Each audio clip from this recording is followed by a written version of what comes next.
Recording in progress.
Good morning, everyone. Good morning, honorable members and colleagues. Mandy, please flight the agenda for today's meeting.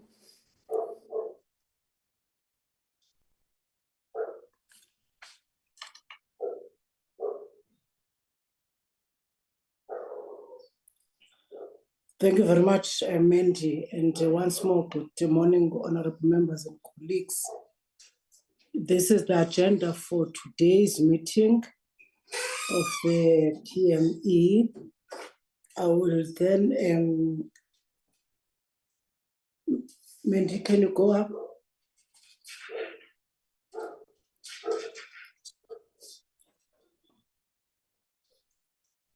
Honorable members and colleagues were all welcomed to this meeting, today's meeting, and it will be a long meeting today because we have to take all the presentations for what that was meant for Tuesday and Wednesday, and then clap it to be our presentation for this meeting, honorable members. And I will then quickly move to apologies. I know before us there's an apology of Honorable Minister Marupin. There's also an apology of Minister Nchaveni, and there was also an apology of Honorable Chauke, but I can see she's in the platform. and also Honorable Trollip will join us after landing in PE. Honorable members, I will then request that we adopt this agenda. I will then take hands adopting the agenda with the items flighted before us.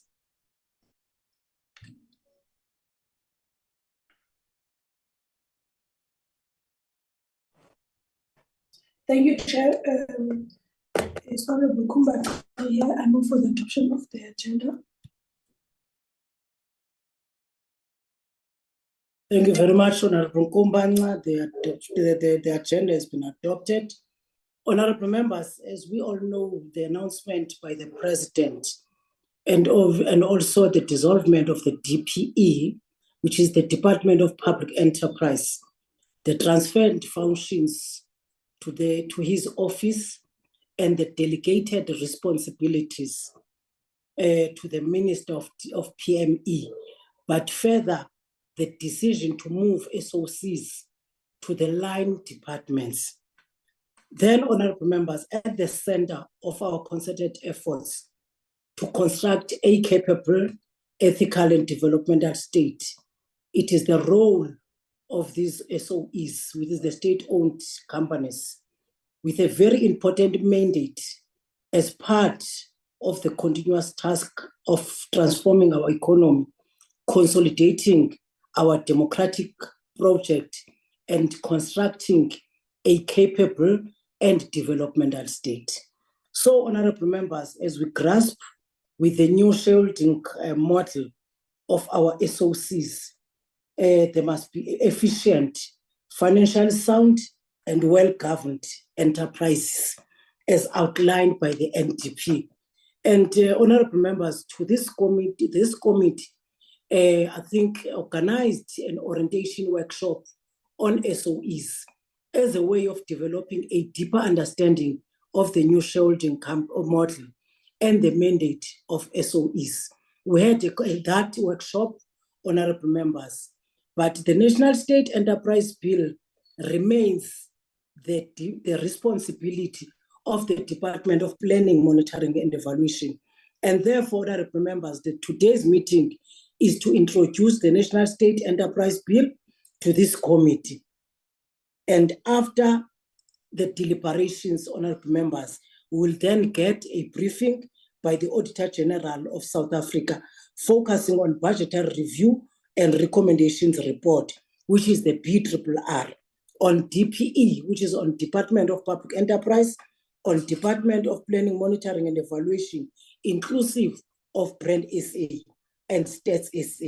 Therefore, honorable members, I will then introduce the Deputy Minister, Honorable Seyiso, who's leading the delegation of the Department of Planning, Monitoring and Evaluation. Honorable Deputy Minister. Thank you very much, Chairperson, and greetings to the members of the committee. I really appreciate the opportunity that the committee has outlined a process of processing this critical piece of legislation, and correctly pointed out, Chairperson, that in the absence of the minister today, having forwarded the apology because of other activities that would not enable the minister to be here. So we fully are doing this work really as a department, appreciating the significance of processing of the legislation by our committee. So there are officials that I'm with, the acting DG. I think with the team, upon presenting the acting DG, will indicate the team members that will also participate actively in the ensuing discussions. We regard the National State Enterprises Bill as a cornerstone of our commitment to revitalizing and strengthening the governance framework of South Africa state-owned enterprises. And the bill is a product of extensive consultations and a thorough analysis of the challenges that have historically plagued our state-owned enterprises. The overriding objective is to reshape the landscape to ensure that these SOEs contribute meaningfully to the national development priorities.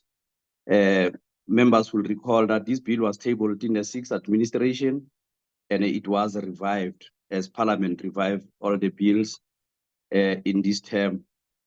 So for many years, the SOEs have faced significant governance challenges, including inadequate oversight, inefficiencies, and other instances of financial mismanagement.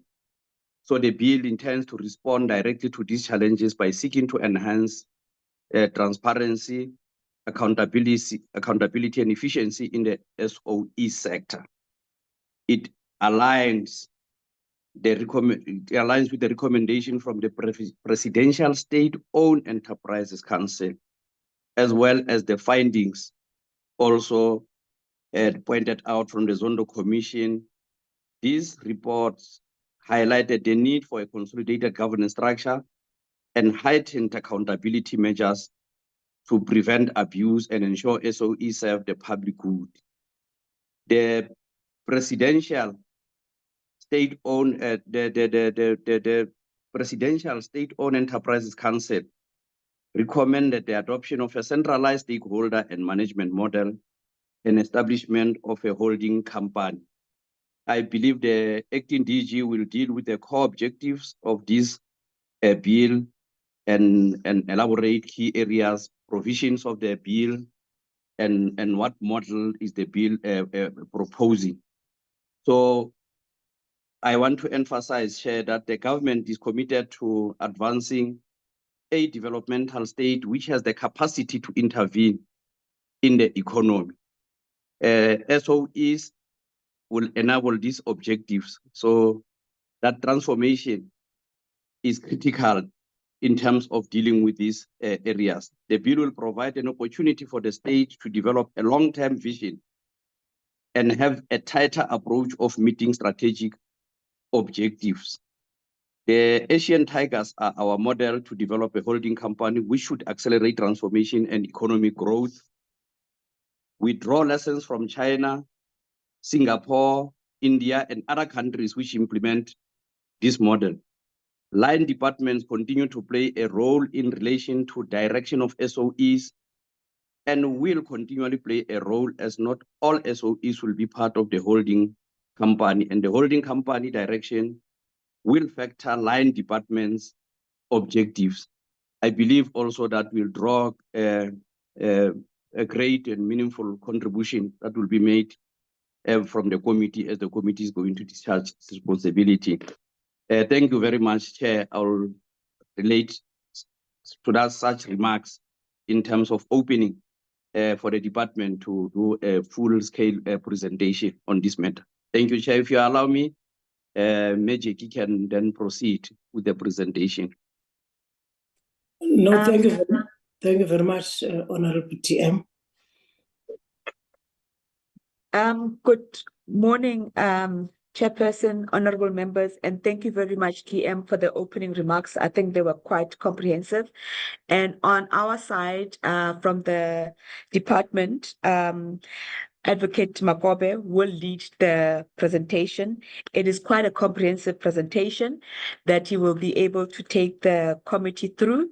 And in the room, we have colleagues from the department, Denzel, Edwin, myself, James, and Tembile and Sipo, and we'll be assisting in terms of responding to the questions. But in terms of the interest of time, I will hand over to Advocate Makobe to take the committee through, and we'll be able to answer as a team in terms of the questions that the committee will be raising.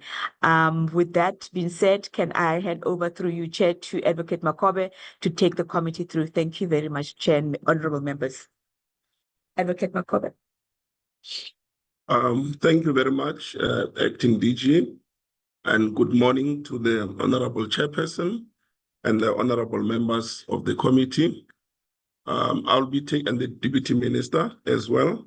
I'll be taking the committee through the briefing on the National State Enterprises Bill. We will look at the background of SOE reforms in South Africa. We'll also look at the work of the Presidential Review Committee. We will look at the recommendations of the State Capture Report. We'll look at the different shareholder management models in South Africa. We will look what is the global perspectives in terms of the shareholder management models. We will look at the current model that we have adopted in South Africa. We will look at the recommendations of the Presidential State-Owned Enterprises Council. We will look at the policy perspective behind the bill. We will look at the comments that we have received on the bill and how we have incorporated those in this legislation. And then we'll go through each section of the bill. By way of background, state-owned enterprises plays a critical role in the key sector of the South African economy. They are actually a catalyst for economic development. The National Development Plan indicates that by the year 2030, South Africa needs to be served by state-owned enterprises that are efficient, financially sound, and well-governed, so that they can address the country's developmental objectives. The state-owned enterprises provide infrastructure and other services on which the South African economy depends on. For example, Eskom with regard to the generation of electricity, PRASA with regard to commuter transport, the water boards with regard to the provision of water, Transnet with regard to the freight logistics, and those in the telecommunication sector. It is really quite important that the state-owned enterprises are strengthened to ensure that the state can effectively enable economic and social development. State-owned enterprises are very critical drivers, and they're actually implementing agents of a developmental state. And as we have seen over the years, state-owned enterprises have been experiencing operational, financial, and governance challenges. And the State Capture Commission report actually illustrates that phenomenon and also indicated that state capture corruption and other factors led to the severe deterioration of the operational, governance, and financial situations of the state-owned enterprises. But however, what increased the challenges is the absence of a separation of the roles of the policy, oversight, and regulatory functions. As a result of those challenges, the President in 2020 appointed the Presidential State-Owned Enterprises Council to actually advise on the reform of the state-owned enterprises, their repositioning, and how they can be revitalized. And the recommendations of the Council, we will discuss them later in the presentation. It is important, Honorable Chairperson and Honorable Members, to indicate that the reforms of state-owned enterprises is not starting now. The genesis of state-owned enterprises reform started in 2010, when the then president appointed what was called the Presidential Review Committee to actually examine the role of SOEs in a developmental state. The PRC made wide-ranging recommendations with regard to SOEs. One of the recommendations is that government should adopt a portfolio management approach to state-owned enterprises, especially those that are commercial entities and the development finance institutions. But the report also recommended that South Africa adopts a centralized ownership model for commercial entities and development finance institutions. Furthermore, that the ownership model should apply to all spheres of government, meaning the model that will be adopted should apply to 700 state-owned enterprises that are in South Africa. We've got 700 SOEs from national to provincial and all the SOEs that we have. and that the legislation governing state-owned enterprises be enacted, but furthermore, that the roles of government as a shareholder, a policymaker, regulator, and implementer should be delineated. I've spoken about the state capture report earlier. State capture really negatively impacted the reforms of state-owned enterprises. In actual fact, the report of the State Capture Commission indicates that billions of rands were looted in SOEs, and that led to a situation to which the SOEs are now recovering from. The report also made wide-ranging recommendations, especially with regard to the governance of state-owned enterprises. It provides that there needs to be a sound and effective corporate governance of state-owned enterprises, but also that the appointment processes for the board must be appropriate, robust, and transparent. And you will see in the legislation as we go through the presentation that we are making changes with regard to how the boards will be appointed going forward. But furthermore, the State Capture Commission report indicated that persons that are appointed to the boards must have the necessary competence, capacity, experience, integrity, and reputation. But furthermore, that a body which will be tasked with the identification, recruitment, and selection of members of the board must be established. And you will see that in the legislation as we proceed with the presentation. And lastly, that the compliant procurement processes, that is in accordance with Section 217 of the Constitution, must then be implemented. Now, with regard to the different shareholder management models that you will find globally, there are 4 different models that can be adopted. There is a decentralized model where the shareholder oversight responsibilities are in different policy ministries, and there is no central oversight management entity. And this is a model that we have recently adopted in South Africa, where the president issued a proclamation that the state-owned enterprises that were reporting to the Department of Public Enterprises should then start reporting to the policy departments. Then the second model is a centralized model, where the shareholder oversight responsibilities are centralized in an entity, in a central entity, which may be an independent entity, be it a holding company or an agency or a department of government. But there's also what is called a dual model. A dual model is where you've got the state-owned enterprises reporting to the policy ministry, but there's also a second ministry, for example, a Ministry of Finance and a Ministry of Public Enterprises who have oversight responsibility. So you've got 2 entities that are responsible for oversight responsibility. Then you've got the advisory model, where the shareholder oversight responsibilities are dispersed in different policy ministries, but there is a body which is, in some instance, an advisory or a coordinating body that advises ministries on those ownership matters. Now, what is the global perspective with regard to the models? Globally, there is a shift. Many countries are shifting towards a centralized model. And the reason for such a shift is that this model separates the ownership function of the state with the policy making and the regulatory functions.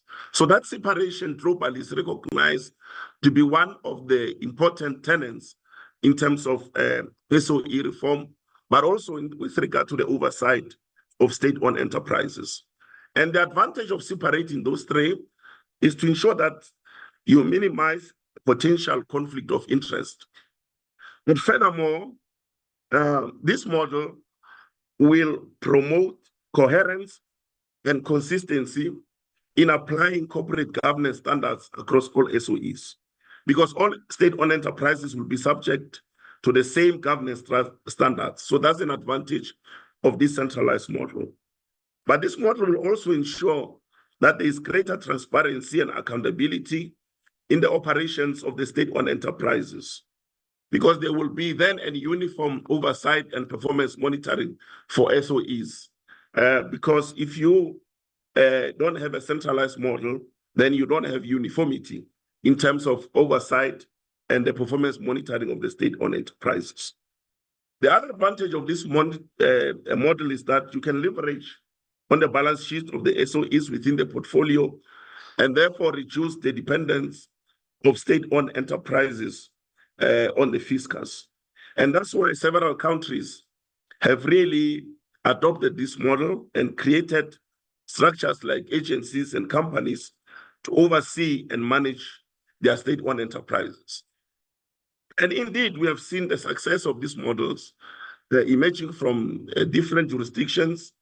You will see in Singapore with Temasek, China with SASAC, and Malaysia with Khazanah Nasional Berhad. The OECD actually indicates that the centralized model ensures consistency in governance standards, promotes efficiency, and mitigate the risk of undue influence. And it recommends that countries should actually adopt this centralized model. The World Bank has indicated that this model can improve performance and governance of state-owned enterprises. And they actually indicated that by centralizing ownership, government can exercise effective oversight, implement SOE reforms, implement reforms of governance, and achieve public policy objectives. As I've indicated that currently, South Africa has adopted a decentralized model with policy ministries assuming responsibility for the shareholder function of state-owned enterprises. But the difficulty with this model is that it results in a conflict between ownership, policymaking, and regulatory functions of the state, and it does not ensure that there is ownership focus, consistency in approach, and accountability. But however, as the president has indicated in the opening of parliament, that South Africa is now adopting a centralized shareholder management model, and when the bill is passed, a state-owned holding company will be established. I must emphasize that the holding company will be state-owned. So South Africa is really moving in the direction where the other countries are moving with the adoption of this centralized shareholder management model. I must indicate, Honorable Chairperson and Honorable Members, that this legislation, if it's passed, will mark a major reform of state-owned enterprises, and it will ensure that SOEs continue to be a catalyst for economic development. So this piece of legislation is quite important because it will be implementing SOE reforms that we have not seen in many years. As I indicated earlier, the president established what is called the Presidential State Enterprises Council to advise on the reform of state-owned enterprises, how we can reposition them, and how we can revitalize them. And the council actually noted that there are serious deficiencies in the model that we are following and the functioning of SOEs in South Africa, including the fact that, as you will know, most of the state-owned enterprises depend on the fiscus. And after conducting a global research of other shareholder models, as I indicated earlier, the kind of models that are available globally, the Presidential State-Owned Enterprises Council recommended that South Africa should adopt a centralized shareholder model for the management of state-owned enterprises. But furthermore, that a state-owned holding company must be established, and that state-owned holding company must house strategic state-owned enterprises, but furthermore exercise a coordinated shareholder oversight over those strategic state-owned enterprises. And we'll get later into the presentation the intention in terms of those enterprises that will be part of the holding company. And as I indicated, and you will see this principle really moves in the presentation, you will see it finds prominence in the presentation, that it will really separate the state policymaking, regulatory, and shareholding functions. But furthermore, as I indicated earlier, it will minimize potential conflict of interest, and it also ensure that there is no inappropriate influence in the running of the state-owned enterprises. And as I indicated earlier, there will be coherence, consistency, transparency, and accountability. So what are some of the policy perspectives behind the bill? The policy perspective are, as the President indicated in the opening of Parliament, that a centralized shareholder model should be adopted in South Africa, which include the establishment of a state-owned holding company, and the name of that company will be called the State Asset Management SOC Ltd, SAMSOC.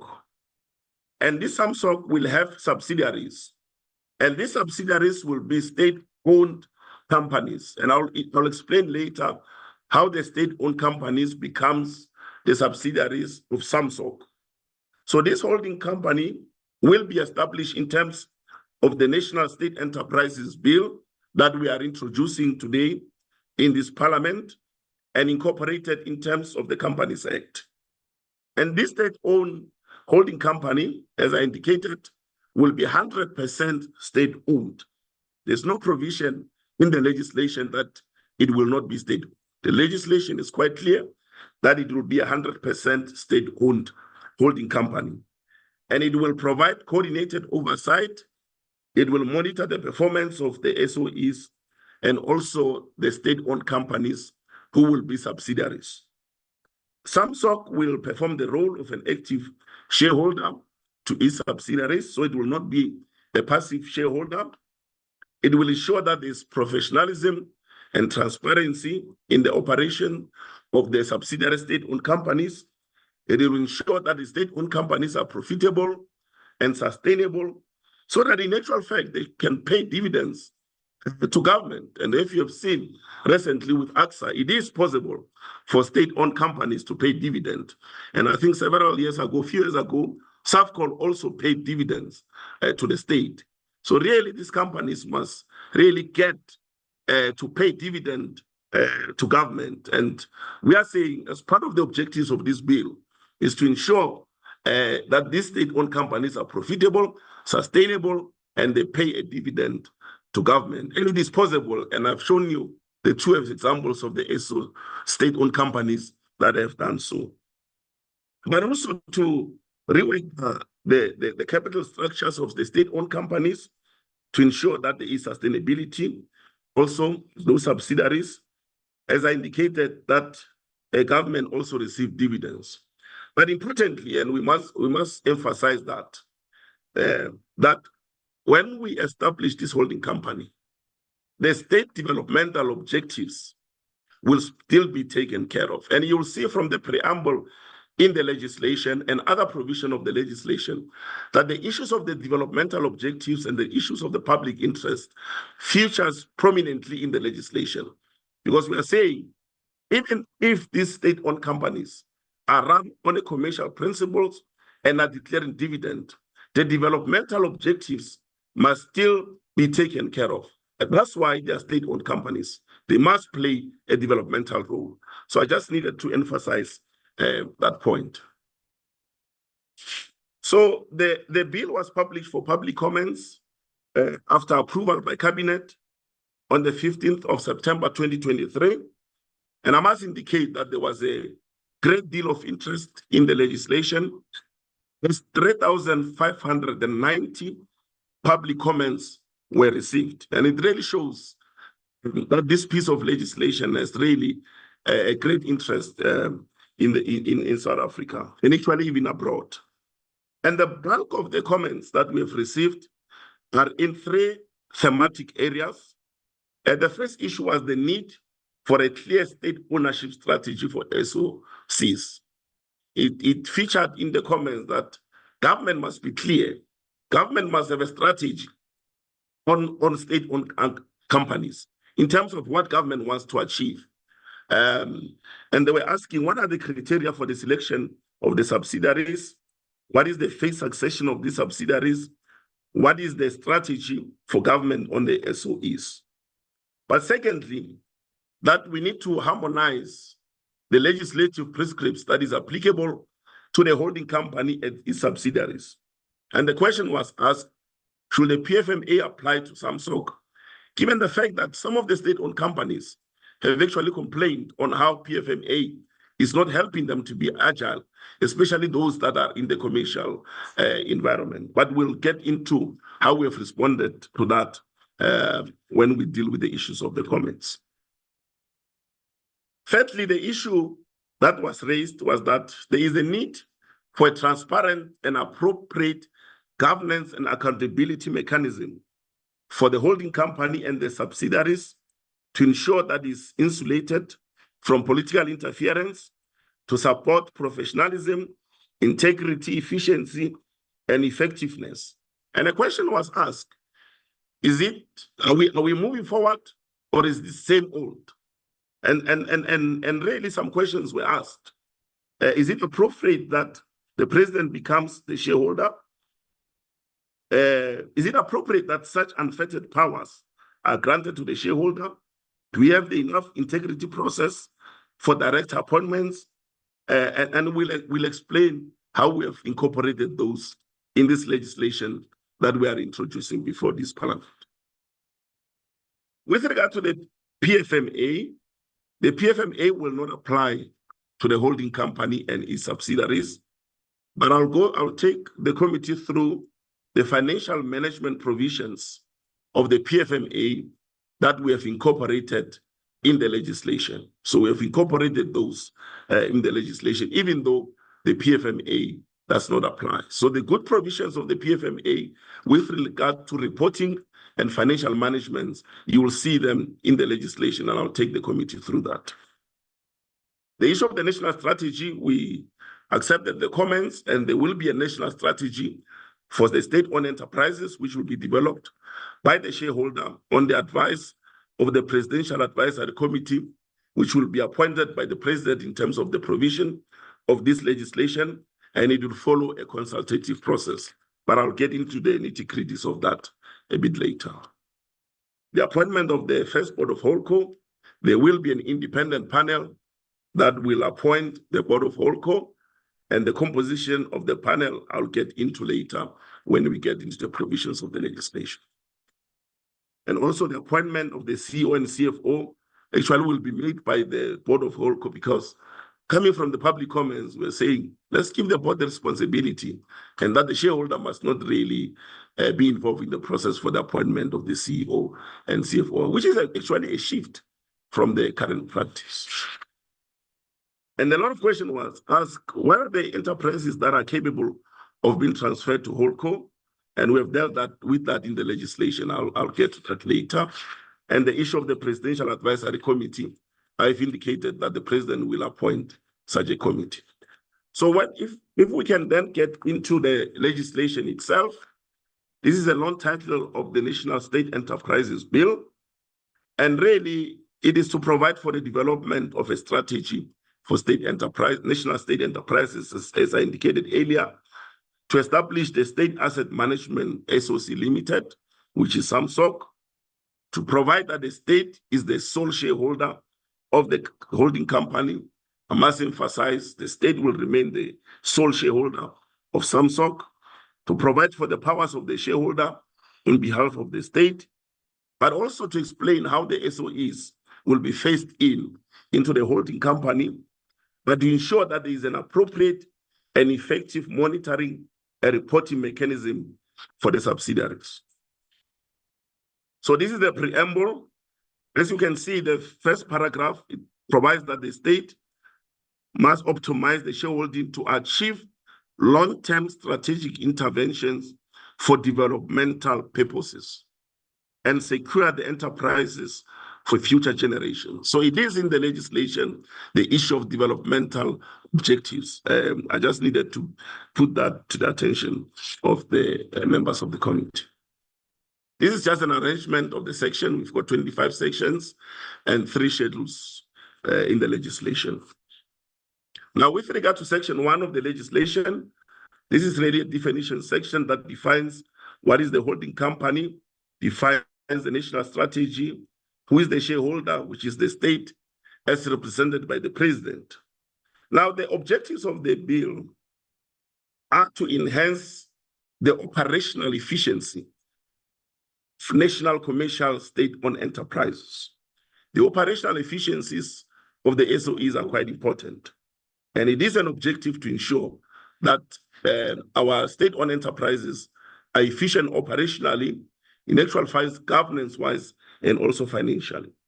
But also establish the holding company and the transfer of the enterprises to the holding company, but ensure that there is proper governance of the holding company and its subsidiaries. And you'll see, as we get into the provisions in the legislation, how we seek to achieve that. And as I said earlier, that the holding companies and the subsidiaries should become commercially sustainable, whilst ensuring that the developmental objectives are adhered to. So, Honorable Chairperson and honorable members, the bill introduces something new, which we don't have currently, which is the National Strategy for State-Owned Enterprises.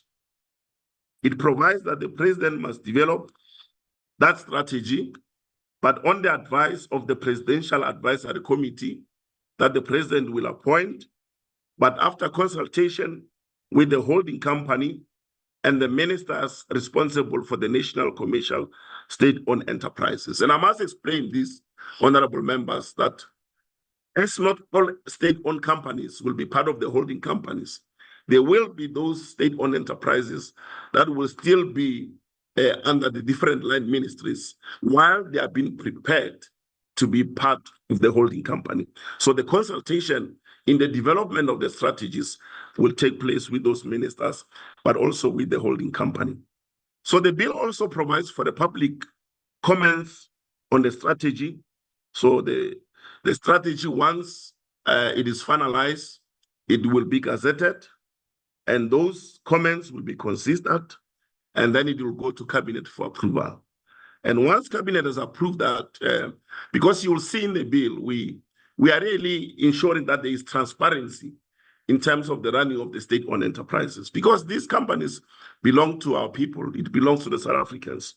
That strategy will then be tabled in in Parliament, and with the digest of the comments received and how those were taken into consideration in finalizing the strategy approved by cabinet.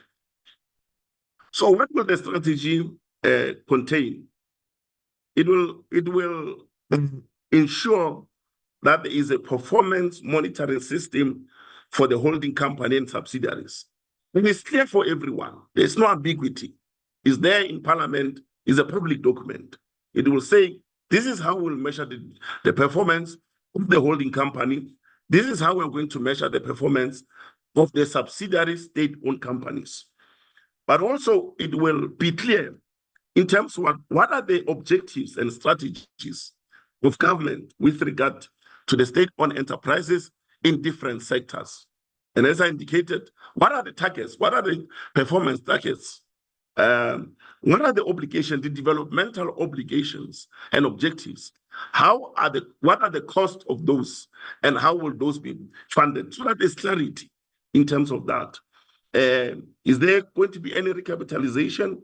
How will the SOEs be turned around financially? And how the dividends are going to be applied or dispersed? So that is the content of the national strategy. The strategy will be reviewed every 5 years, but it can be reviewed before 5 years at the request of the holding company or at the request of the minister responsible for the national commercial state-owned enterprises. But even in that review, it must follow a public consultation process through gazetting and also tabling in Parliament. Now, Section 6 of the bill provides for the formation and incorporation of a state-owned holding company called State Asset Management SOC Limited. So this is an establishment section. It provides for the state as a sole shareholder, as I'd indicated. So it's clear there, Section 2 states that, and it provides that the president is a shareholder representative. But the shareholder may transfer those shareholder powers to a cabinet minister as he or deems fit. So the president is the shareholder, but we have built in the legislation that he can transfer the shareholder powers to any cabinet minister, because in any way, the president is the executive authority of the country. He has those powers anyway, but he can delegate those powers. So he is the ultimate shareholder, but can delegate those powers to a cabinet minister. The objectives of the holding company. So the holding company will advise the president on the development and review of the strategy, as I indicated, to advise the president as the shareholder on the succession of state enterprises, how the state enterprises becomes part of the holding company. But any corporate finance matters involving the state, the holding company can then advise the shareholder and will conduct a due diligence. I'll get into the details later of what the due diligence entails. But the holding company can actually hold majority shareholding in the subsidiaries on behalf of the state. But furthermore, with regard to E, can also hold minority shareholding, especially where the state holds minority shareholding. Then the holding company can hold that on behalf of the state. I must emphasize, it's done, as you can see on D and E, it holds it on behalf of the state. What are the shareholder powers and duties? The shareholder is required in terms of Section 8 to table a report annually in Parliament on whether these entities are commercially sustainable. But secondly, on whether they are making a developmental impact. Because, as I said, developmental issues are very important. So this particular Parliament will actually get the report from the shareholder, tabled before it, to say, okay, these are the state-owned enterprises. This is how they are commercially sustainable. This is the role that they've played in terms of the issues of public interest and developmental objectives, and whether there are any risks with the investment in the holding company. The shareholder can also appoint a director to the board, can remove a director, and that is done with, in accordance with the sections of the Companies Act. But also, the shareholder must commission independent assessment of the performance of the board once every 3 years, and that will be published on the holding company's website. You don't see this a lot, even in the private sector, where you publish the assessment of the board's performance.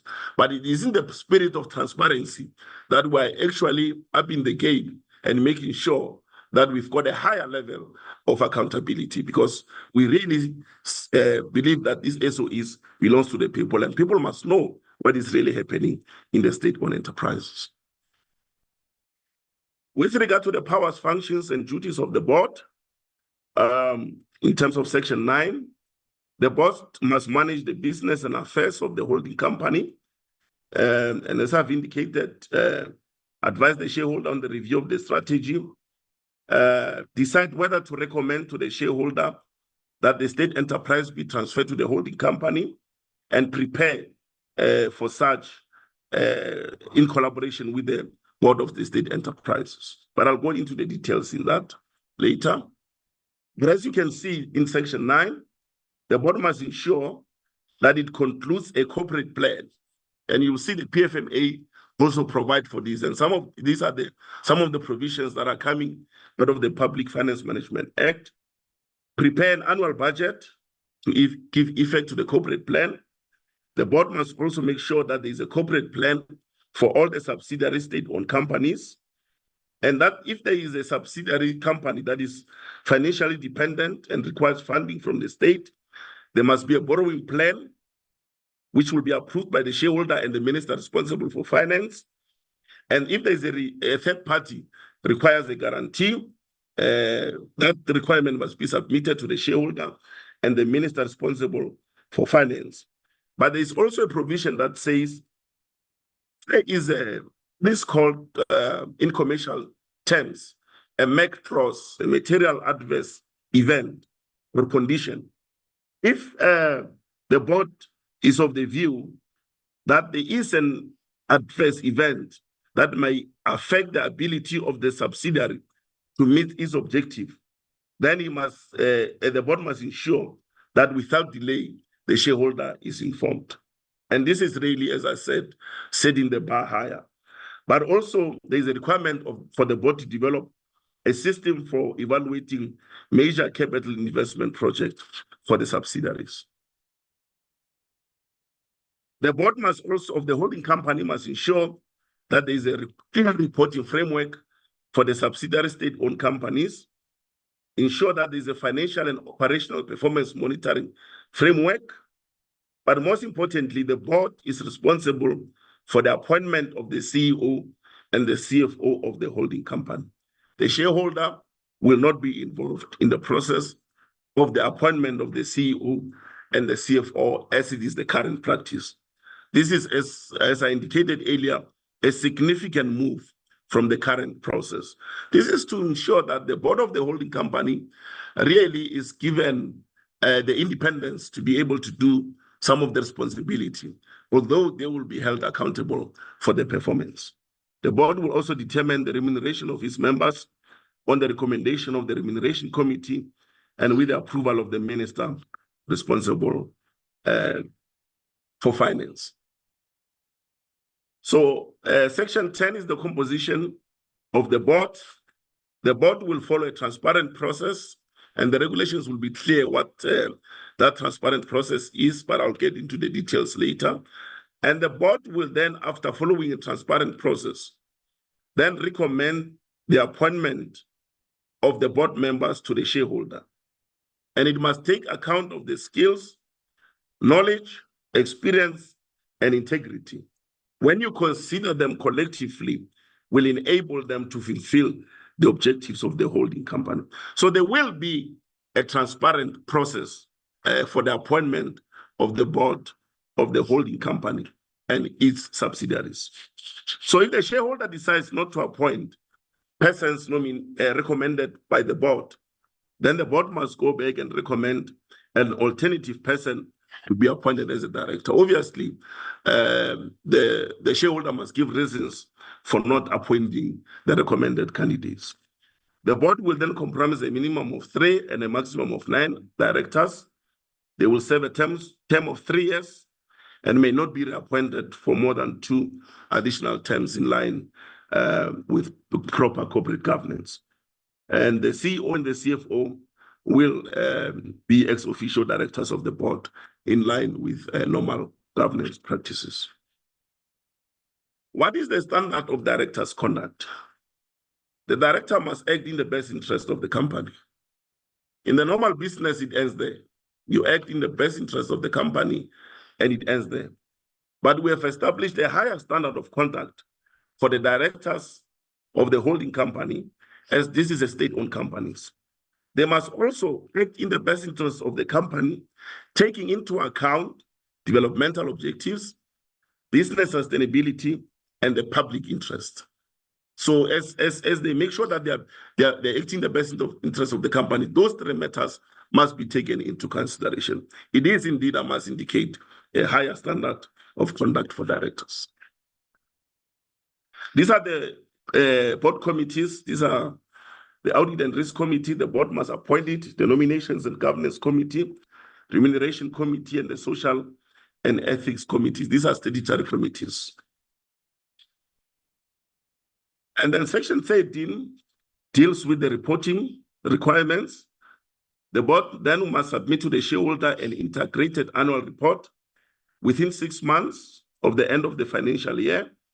It must include the audited financial statements, the audit reports, and any commentaries on those financial statements, detailed performance against targets, what are the material risks, what are the significant and material transactions that were concluded over the year, and what are the values for those transactions, what are the capital investments that were undertaken by the group, which is the holding company, and the subsidiaries, and whether there was any shareholder support or any capitalization by the state, and how was that deployed. So you can see there is very extensive reporting requirements. The board also must ensure that there is a report on corporate governance. There is a business sustainability report to ensure that the business is sustainable. But also the board must submit to the shareholder the financial statement, but not later than 31st May of every year. And of course, those must be tabled in Parliament. and the shareholder may request any other reporting information that may be prescribed in the regulations. So in line with the provisions of the Public Audit Act, the Auditor General will audit the financial statement of the holding company and its subsidiaries, state-owned companies.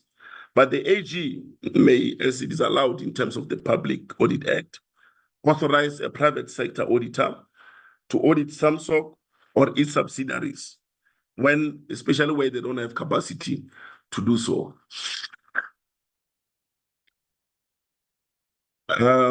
We then move to section 15.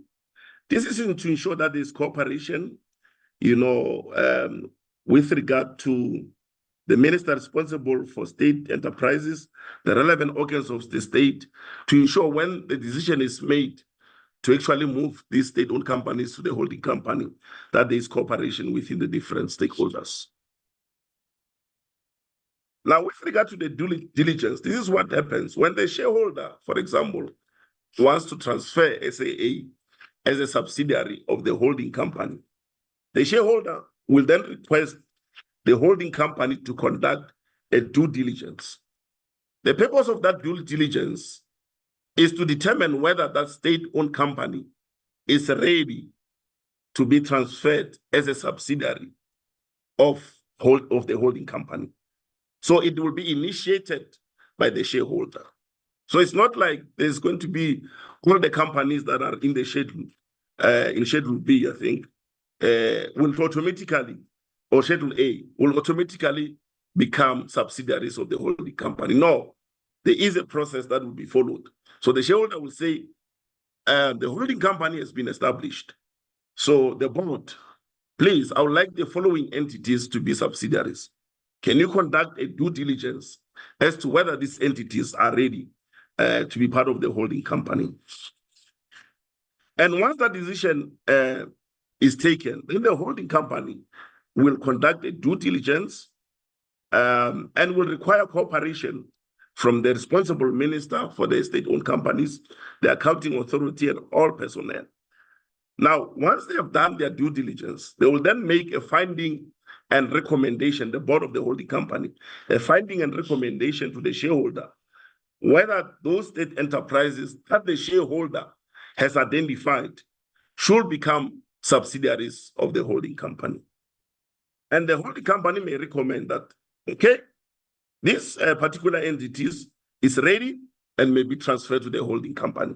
And you'll see later, then the president gazette that, and then that entity becomes part of the holding company.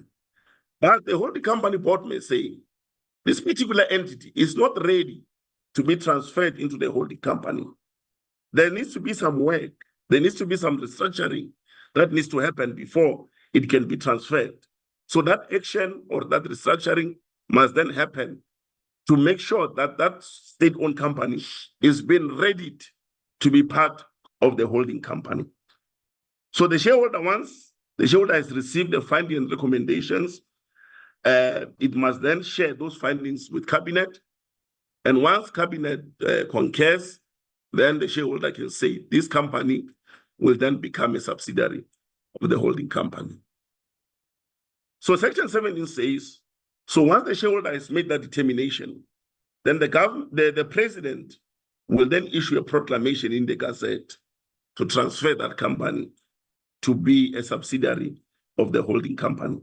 And then Schedule 3, with regard to the amendment of legislation, will kick in, and the memorandum of incorporation will then be registered with the CIPC, and that particular company become a subsidiary of the holding company. And I must indicate that the list in Schedule A is not exhaustive.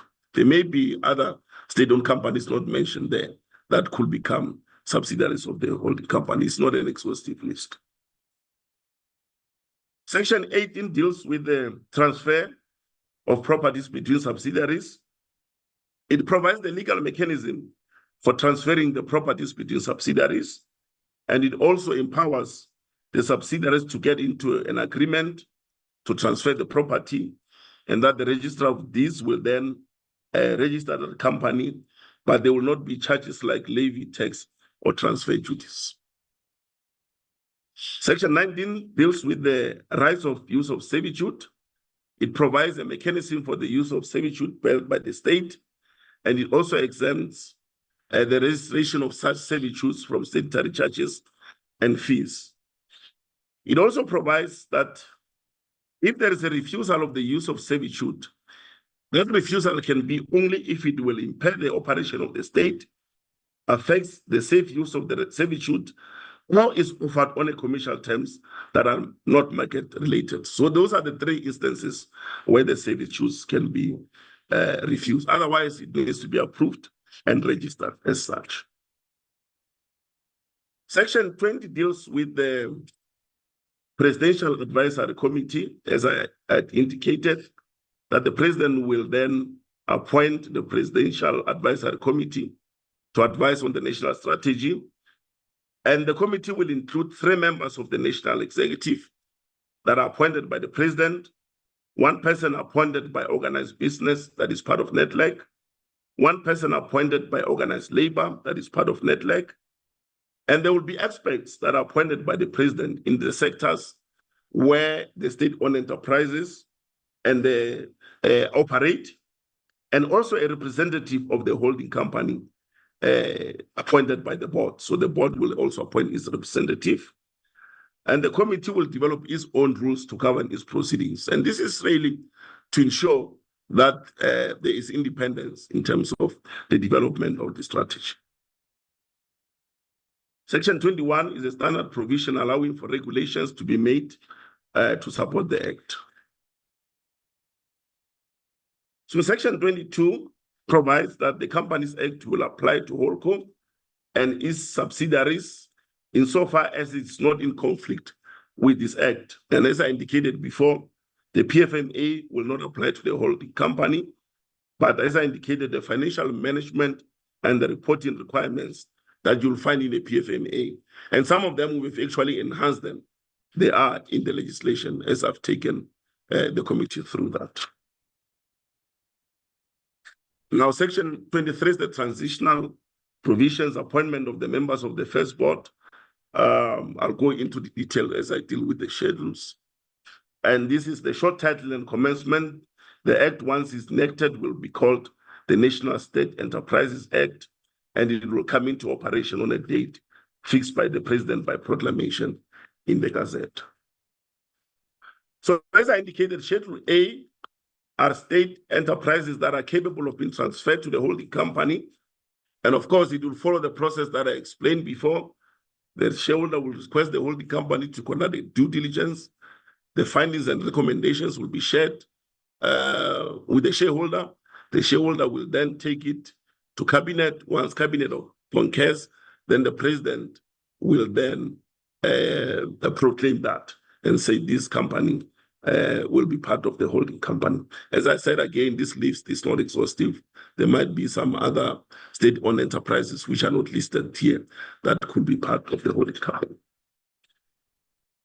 So there are 2 processes, really, honorable members. There is the appointment of a first board of the holding company. And the appointment of the first board will happen in this way. The president will establish an independent panel by notice in the Gazette. And the composition of that panel is that it will be chaired by a retired judge. There will be 2 members of the national executive. Those will be appointed by the president, 1 person appointed by business, 1 person appointed by labor, who are part of NETLEC, and 3 persons appointed by the president, who have been or are CEOs of public companies. The panel will then call for nominations. They will interview the candidates. They will recommend the appointment of the candidates to the shareholder on the grounds, excuse me, of their skill, knowledge, experience, and integrity,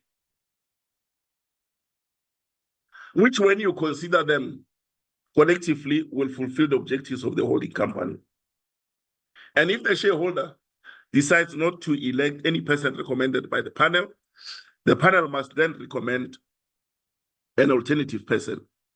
And the panel, because it's an independent panel, will then determine its own rules and govern its proceedings. Now, once the first board has been appointed, the subsequent board will be appointed through the nomination committee of the board. The nomination committee will then undertake a transparent process and make recommendations to the shareholder. And the shareholder will decide whether or not to appoint, and should he decide not to appoint, must give reasons for such an executive decision. This is a schedule for the legislation that needs to be amended to incorporate Holdco as a shareholder when SOEs are transferred, so that we don't have to come to Parliament every time we have to put an SOC as part of the holding company. Thank you very much, Chairperson. This is the end of our presentation.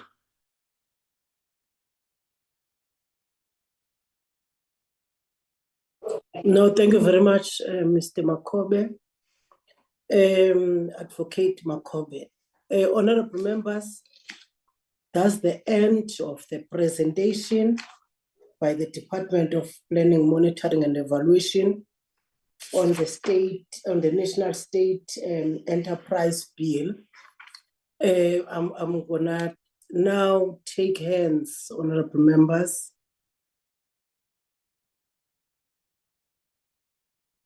I'm taking hands, honorable members.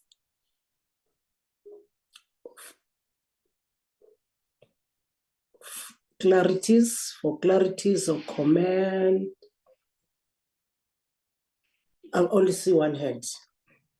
The hand of Honorable Bergman. Chair, thanks very much. And I think that the presentation itself was very good, and I appreciate that. It was very inclusive. But I just think in terms of process, did we not skim past the public comments that we've received? I mean, over 5,000 comments is quite significant. I think it would be interesting to note what although it says there what the themes of the sentiments were, I think it would be interesting to note of those submissions, how many of those submissions were positive or negative, or the basic sentiment in terms of its own desirability from the public point of view. The way I understand this bill is that it's actually it's supposed to be based on the recommendations of the Zondo Commission. And what it's trying to guard against would obviously be a state capture version 2.0. Now, in the Zondo Commission, obviously the recommendations that came out of that was to establish a body that would identify, recruit, and select board members for state-owned entities, and that would also elect the CEO and CFOs. But also what we've done here is to abide by that. However, it went on to also talk about good governance, which was the independence and the fit for purpose. Now, this bill is obviously not very clear on that, and it's not certain how the selection board would actually stay independent if we're placing members of the executive into the board or into the selection panel, and we're not necessarily legislating for the use of people that are actually trained or experts in the industry to sit on that panel, people that actually have experience. In terms of oversight, this was another strong recommendation of the Zondo Commission that if we're going to legislate in the future, or if we're going to get Parliament working correctly, we need to ensure that our oversight mechanisms are strengthened. And one of the recommendations was that we would actually have oversight of the Office of the Presidency. Now, in terms of this bill, one would hope that if you're going to legislate a super board, that you would also be able to legislate oversight, or at least give Parliament a role in in either in terms of who is appointed or ratifying lists or shortlists. But it almost seems as if Parliament is redundant in the bill, and this is highly concerning. And if you have to mention the word oversight in the bill, how many times the word oversight comes up? But basically, the powers are given to the office of the presidency and the president himself.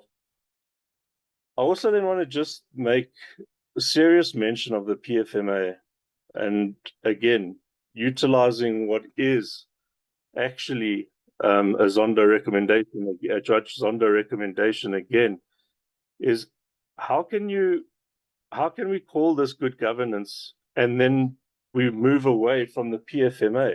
Or we're not necessarily just the holding company, but any state-owned entity that will fall under the ambit of this holding company is now moving away from the PFMA and would only then be under the Companies Act. Now, that's problematic because, in my opinion, we've got to guard against creating a precedent. You know, I've said it before in the past that our legislation is often prepared for government at a peacetime or a time when, you know, we can't predict the realities that this country has faced before in the sense of state capture, and now we're creating a precedent for moving away from the PFMA. This is something that really needs to be considered. In terms of the four models that have been proposed and the four models that were the one that was chosen from the four models, and the fact that we were a decentralized model ourselves, this committee itself is losing a lot of relevance, because this committee should be the ones determining, if we're the ones that are going to be looking at the legislation, we're the ones that should be looking at the models first in their entirety, and be this on Zoom or oversight, whatever the case may be. We need to look at the four models. We need to look at other successful models around the world, and it doesn't have to be under government. It could be under business as well. And then, of course, we would, as this committee, trying to bring more relevance to the committee and bring the recognition it deserves in the importance of what it has to deliver in the terms of planning, monitoring, and evaluation, that we would actually have enough answers at our fingertips as the oversight to be able to guide this process coherently.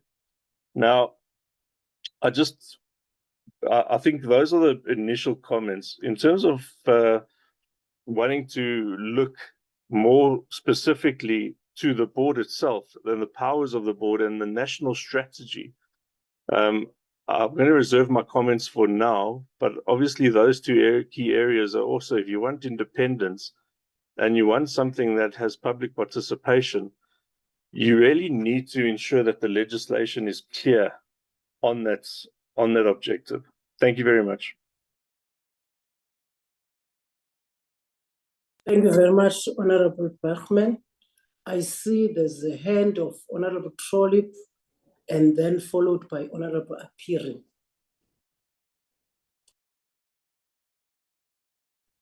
Thank you very much, Chairperson. I'm sorry that I joined you late, but I had made my apologies, so I hope that's in order. So having joined towards the end of the presentation, I have got limited input, but I do have some questions. First of all, I align myself with the sentiments expressed by Honourable Bergman around state capture and the Zondo Commission recommendations. But as I joined, I heard the presenter saying that the Companies Act provisions will apply. Those provisions that are not in conflict will apply. I need an explanation around that, because either the Companies Act applies or doesn't apply. Then with regards to the last page, when the presenter responds, please could we have a look at that last page again? And if he could just go through what it actually means, because he spoke to it and then it just disappeared. The composition of the selection panel, I have grave concerns about it. It's too state-orientated, and I don't believe that it's making full use of the expertise in the private and public sector. So I'm sure he will comment on that, because Honourable Bergman referred to it too. But my next question is, the presenter spoke about state-owned companies that are capable of being transferred would be transferred to the national state enterprise. On what basis does capable mean? Is it on a sustainability basis? Is that a condition of transferring state-owned companies or enterprises to this body? And if it does, I noticed that the South African Post Office is on that list. And we all know that the South African Post Office is bankrupt and totally dysfunctional.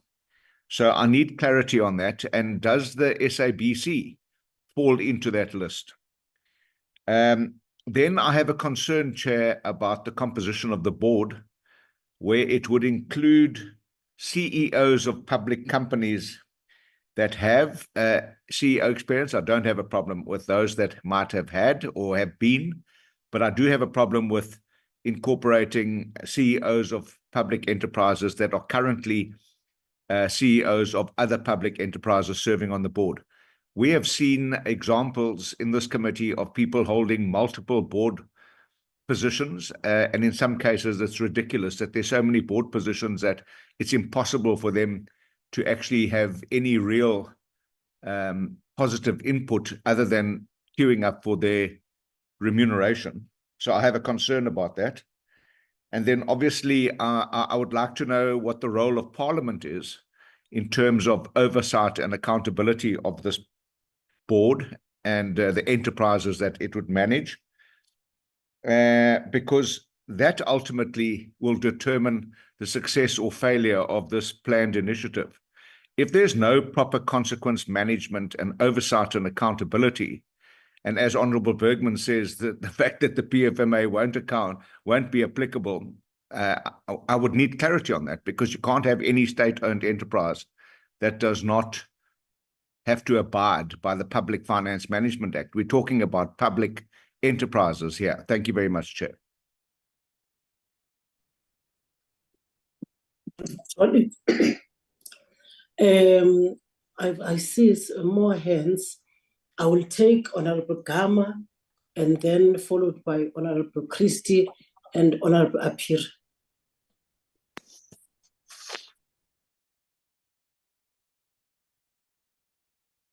Honorable Gama.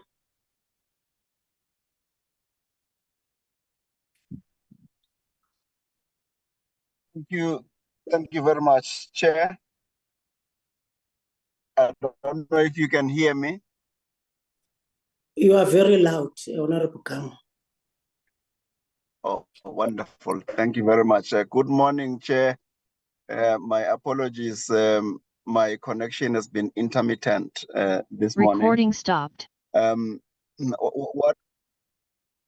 What I wanted to just say is that the portfolio committee probably needs offline to together and meet on its own as a study group to deal with these issues. There are too many issues that one could raise about this proposed bill. For instance, issues like having a presidential advisory council that oversees this, which doesn't really have any statutory position. As just one example, but there are too many issues. My sense is that we need to just get together and not to rush to make adverts on the 8th of November. Let's delay all of these things, and as a portfolio committee, let's get together and go through this. I agree with a lot of the observations that the fellow colleagues have raised, like Mr. Bergman, Mr. Trollip, etc. So I don't want to go back into those. Thank you very much, Chair. Thank you very much, Honorable Gama. Honorable Christie.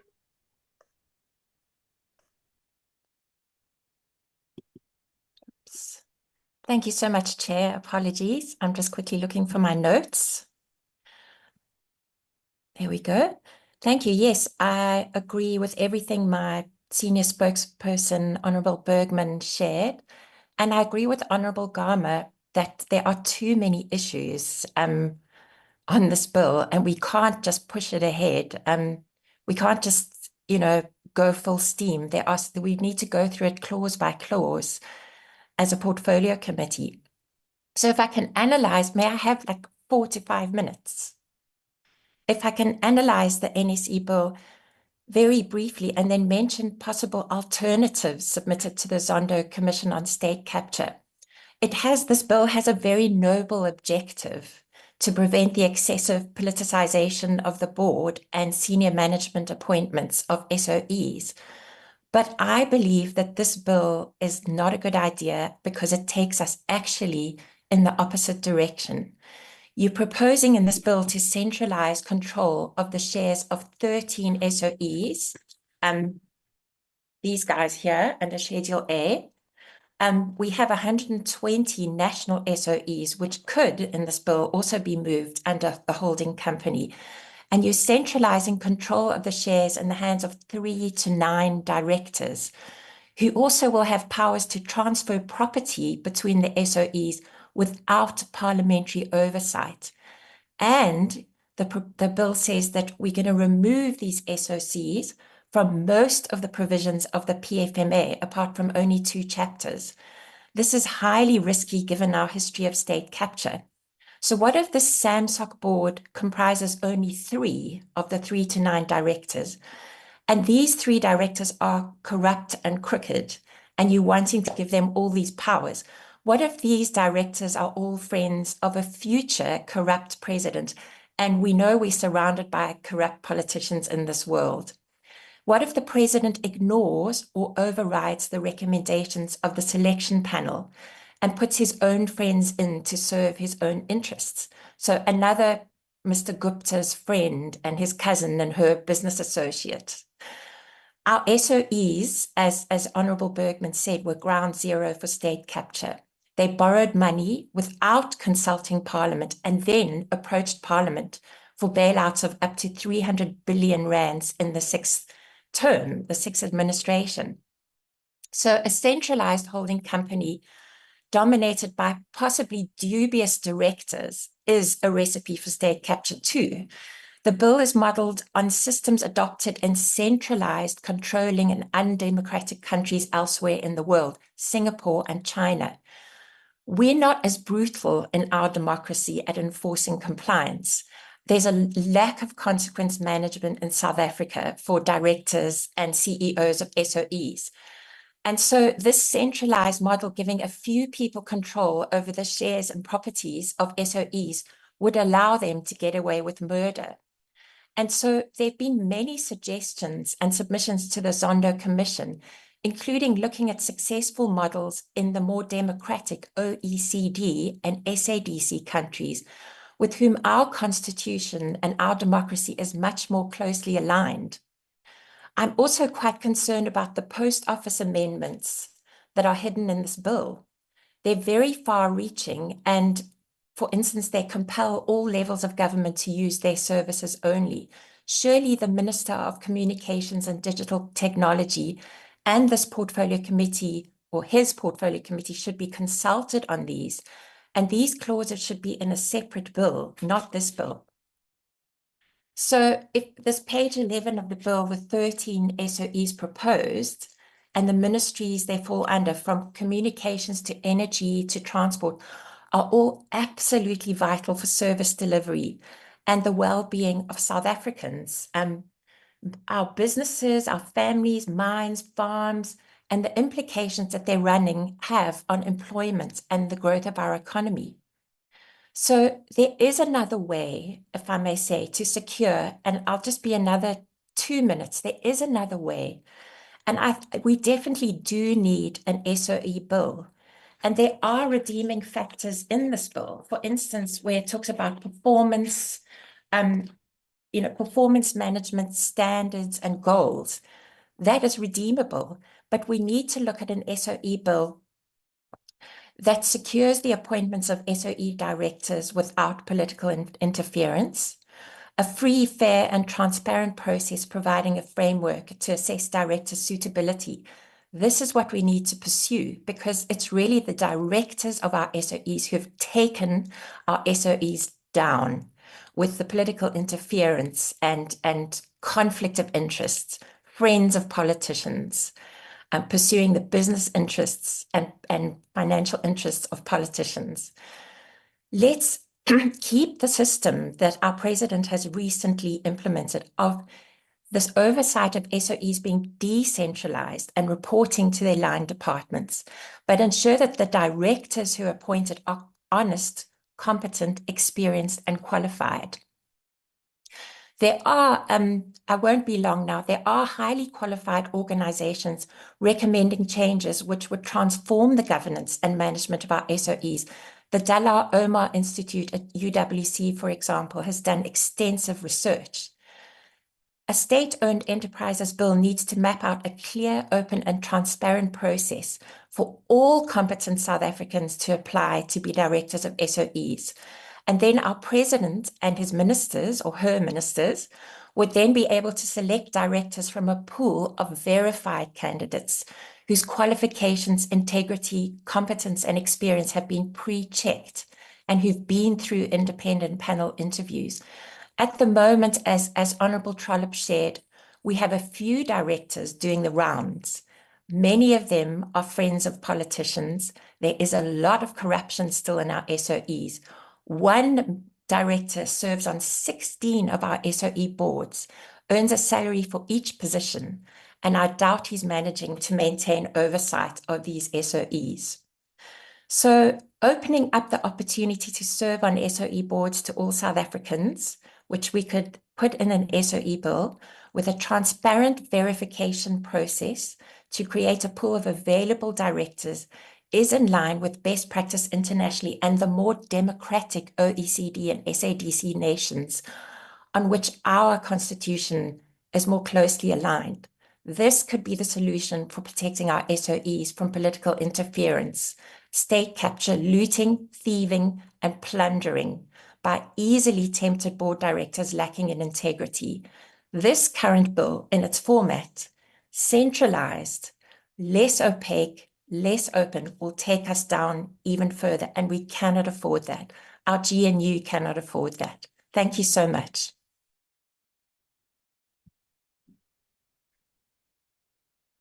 Thank you, Honourable Christie. Honourable Apir. Thanks very much, Honourable Chair. One must start by appreciating the report as presented to us. Recording in progress. One has identified in the presentation has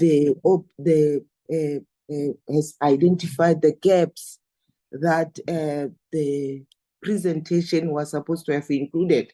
So I'm just going to mention those gaps that one has identified. Chair, the linkage of the holding company with the sovereign wealth fund is very critical, and it was supposed to have been included in the bill, and one doesn't find it.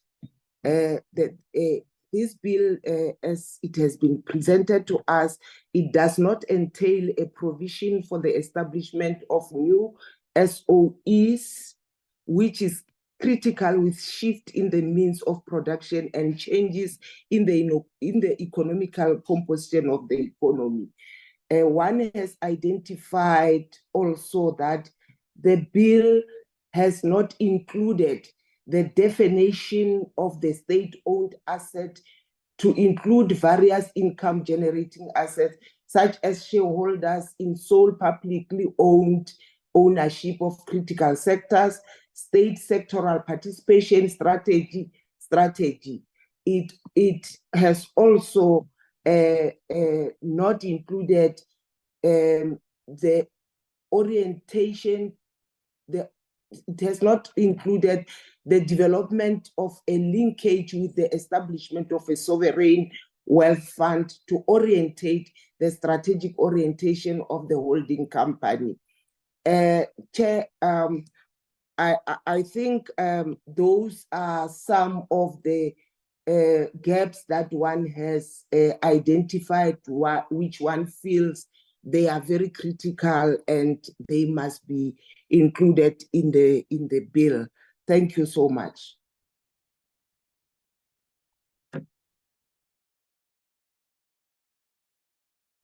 No, thank you very much, honorable members.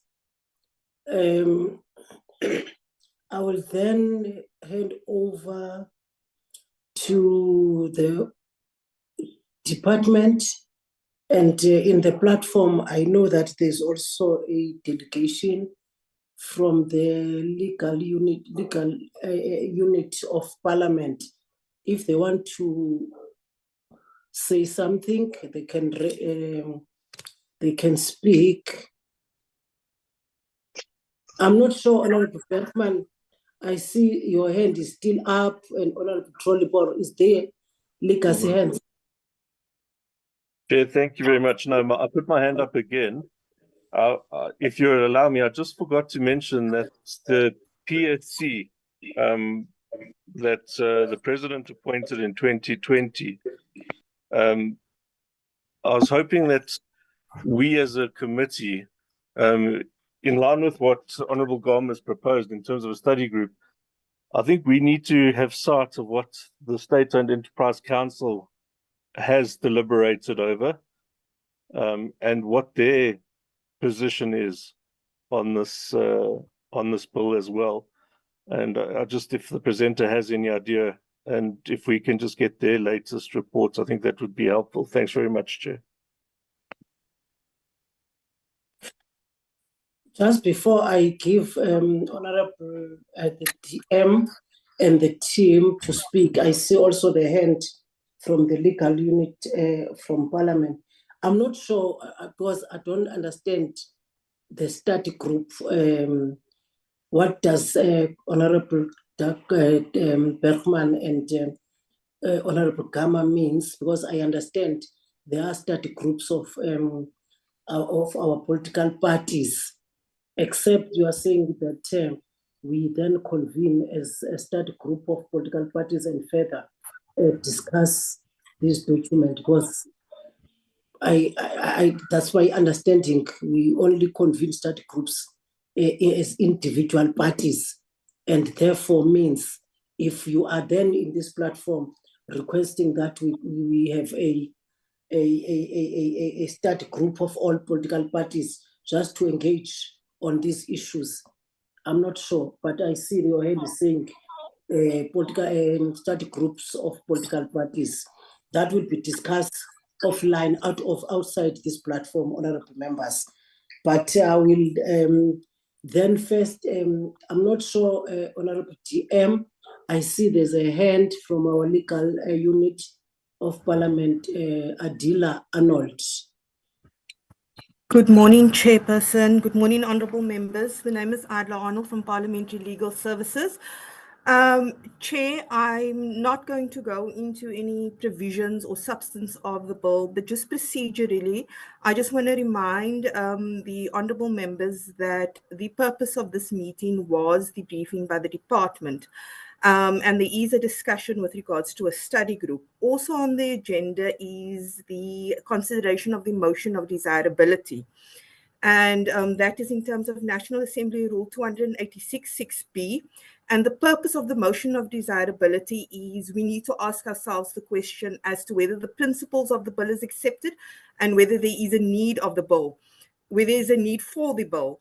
Now, if we are going to go the route to take discussions on this bill offline, we then need to decide whether we are going to deal with the motion of desirability now or postpone that to a later time. Because if we do the motion of desirability now, then the committee will need to adopt a report on the decisions related to that motion of desirability. Thank you, Chair. Thank you, honourable members.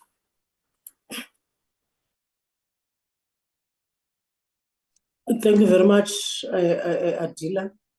DM and your team.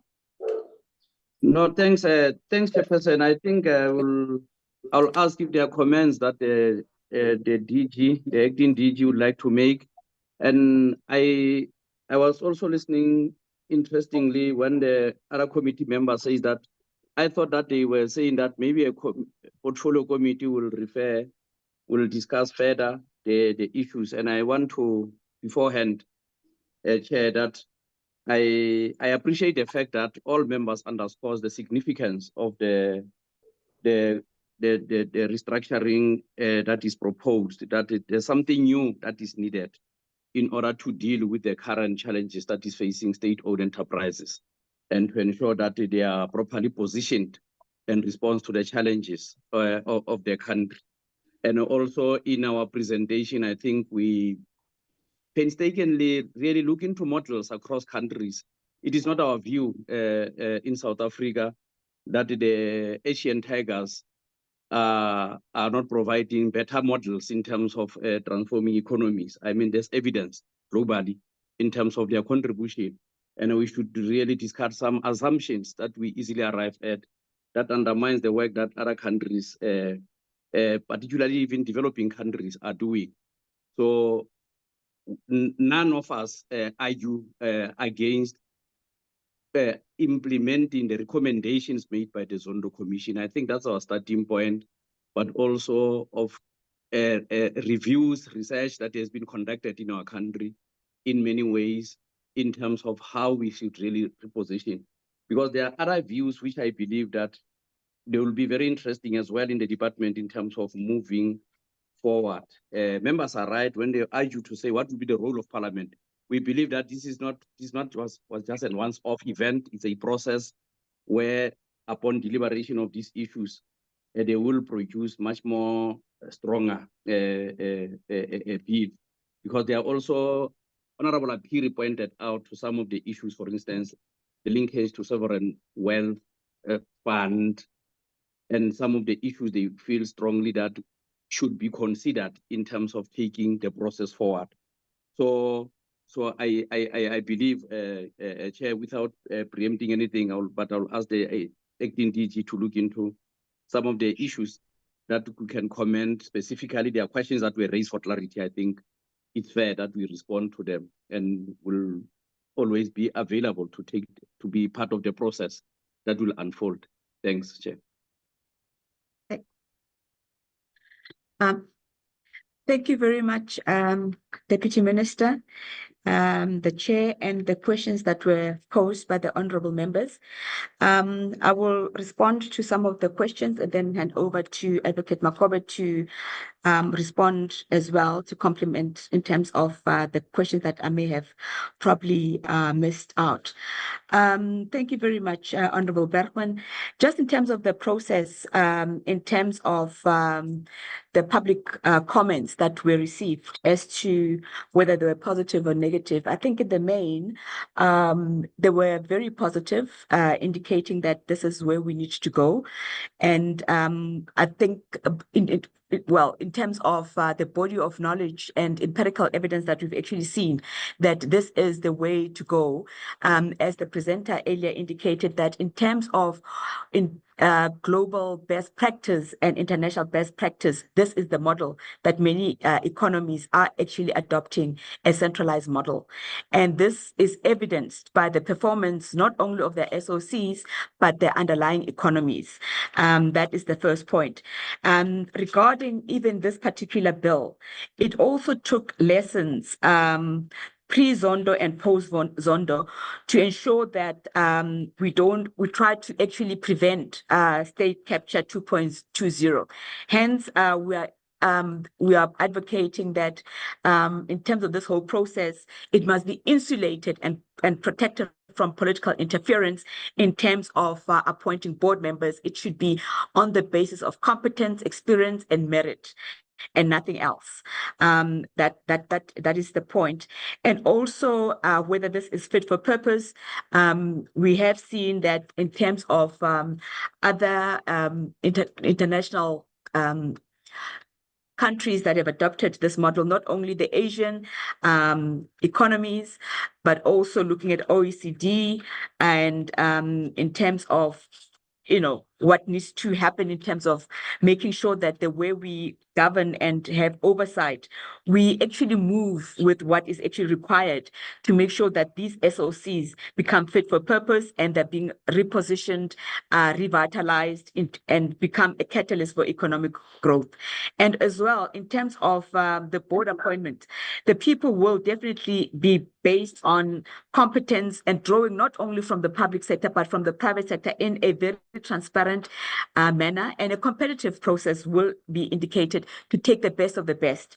I think we have realized that the time for experimentation is over, and we really need to make sure that with this bill, we actually put the right building blocks to ensure that we put the SOCs on a right trajectory, and that in terms of accountability and oversight, this will be a transparent process that will be undertaken by the various entities.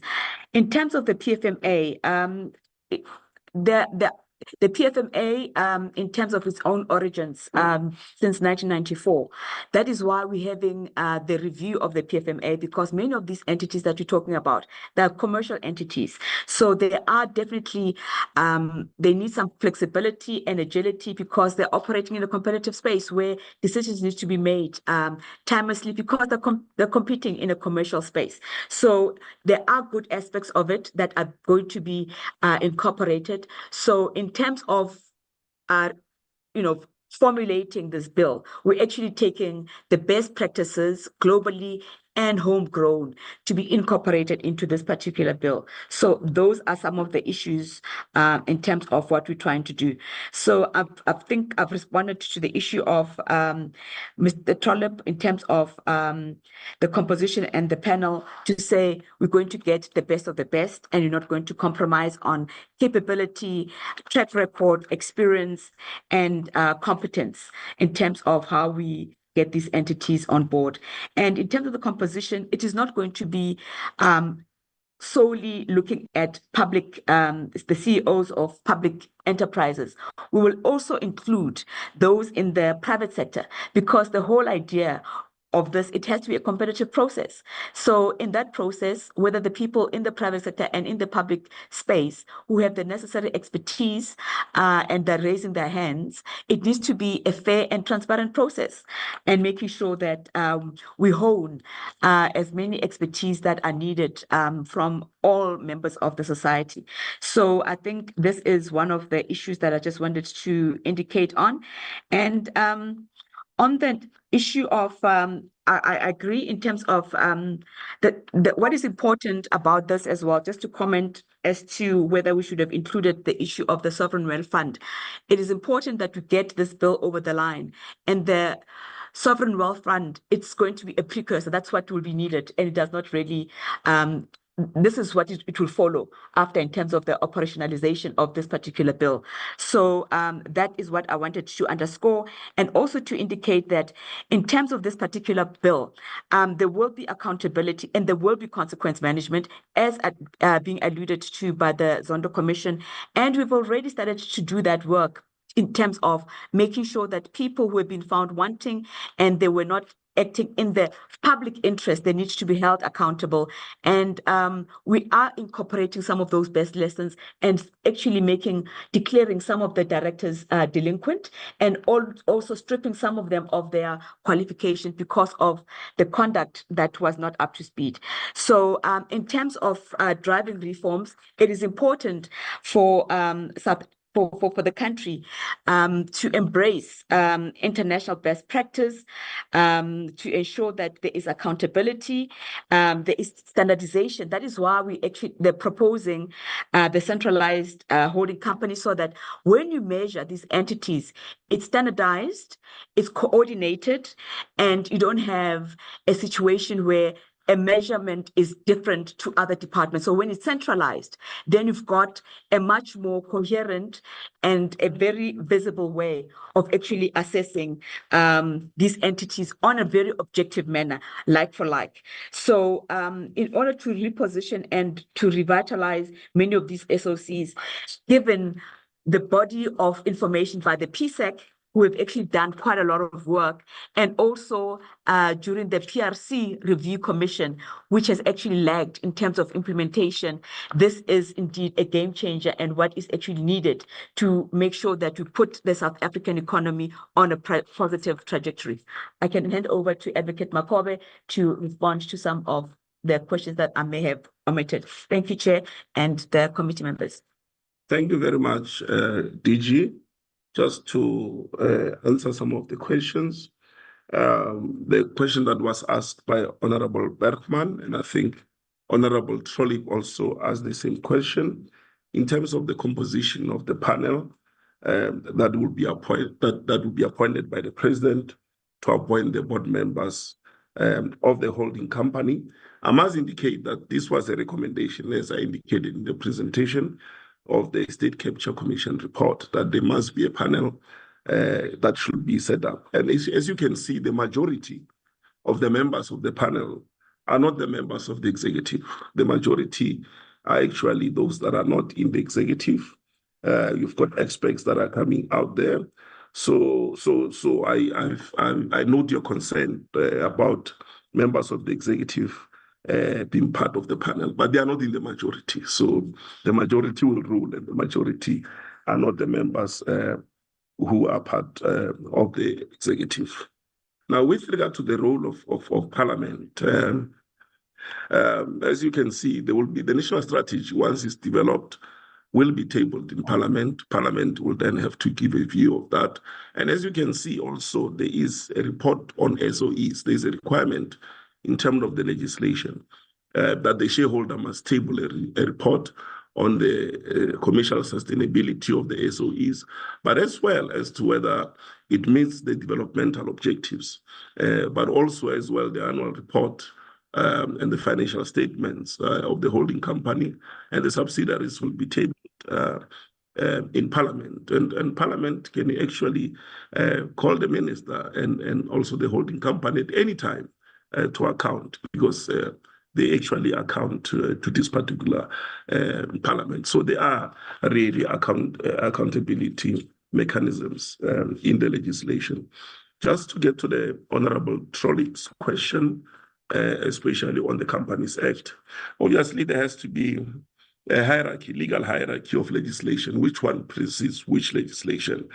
And as this legislation is specific to the state-owned enterprises, the Companies Act is not specific to the state-owned enterprise. This one is tailored to the SOEs, and tailored to the SOEs based on the fact that SOEs must play a developmental role that other companies that you'll find in the Companies Act that are governed by the provisions of the Companies Act don't have to adhere to. So you've got to be clear in legislation which supersedes which one. And I must say, on the question of the PFMA, we have really taken the most important provisions of the PFMA.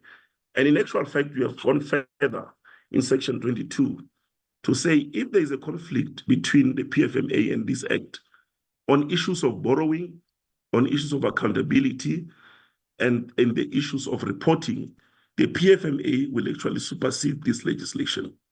We have had over the years, honorable members, complaints from the state-owned enterprises, and honorable members can actually call them and ask them. They've been complaining about the PFMA. They've been complaining about the PFMA because they're not able to be commercially agile as they are supposed to. They are not able to take decisions on time, especially those that are in the commercial environment. So we've got to create, if we really want these companies to be commercially sustainable, if you want them really to compete out there with the best like SAA, we've got to create an enabling environment for them. But at the same time, of course, have the necessary checks and balances to ensure that there is an accountability. And that's why you will see there's a lot of accountability provisions in the legislation. I think, Honorable Christine, if you look at the OECD and the World Bank, they are really saying centralize. And even in Africa, if you look at most of the countries, they are centralizing. And obviously, you must have the necessary checks and balances in your legislation to make sure that it's not a centralization of power, it's not state capture too, and hence we have tried to do that in the legislation. But I think the world, as I said, is moving towards centralization. And that's why we think that this is the best model for South Africa. I mean, if you look at Honorable Phiri, the Sovereign Wealth Fund, which actually in Singapore, you'll see is working so well. It's not even legislated. You don't necessarily have to legislate it to establish it. Temasek has not legislated it, but they've actually established it, and it's working so well. So not everything can be legislated, but there's nothing in this legislation or any other legislation in the country that actually prevents the establishment of the Sovereign Wealth Fund. I think that's it, teacher. Thank you very much. I don't know if the colleagues in the room.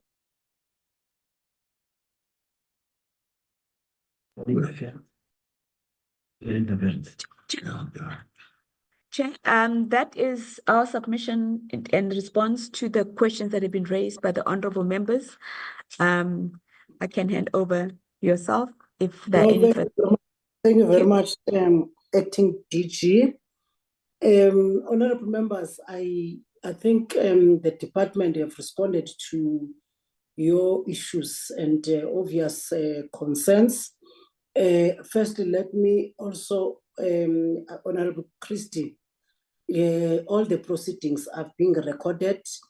We've got a YouTube link, and also we've got Norma Khosa, who's also assisting Mandy in terms of the recording of this meeting.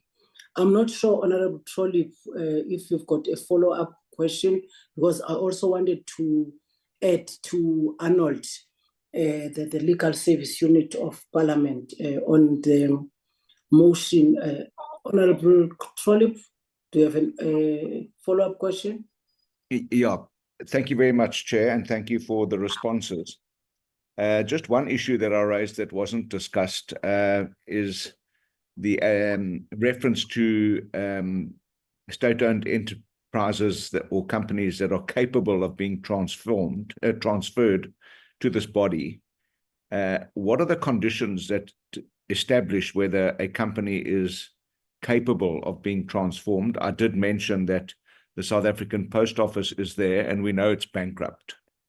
I didn't see the SABC, so I was hoping someone would talk about those two enterprises and what the conditions are of transferring. And just a follow-up question from the responses for me is that I wanted to serve on this committee because of the idea of state-owned enterprises being put into one department so that they could be oversighted and we could prevent, or I could make a contribution towards the prevention of state capture too. But then there was some talk recently about these state-owned companies or enterprises being accountable to the line function departments.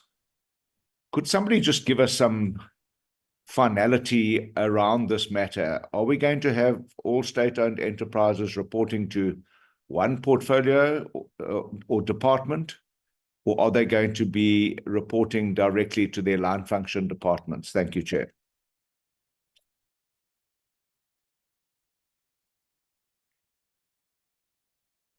Thank you very much, Honorable Trolley. I see the hand of Honorable Gama.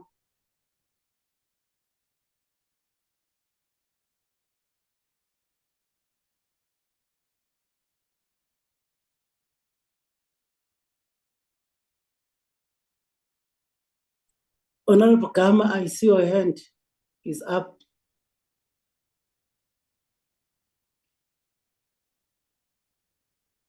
Thank you. Thank you, Chair. I don't know if you can hear me.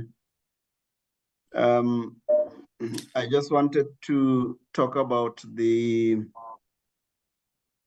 input of the legal department, which talks about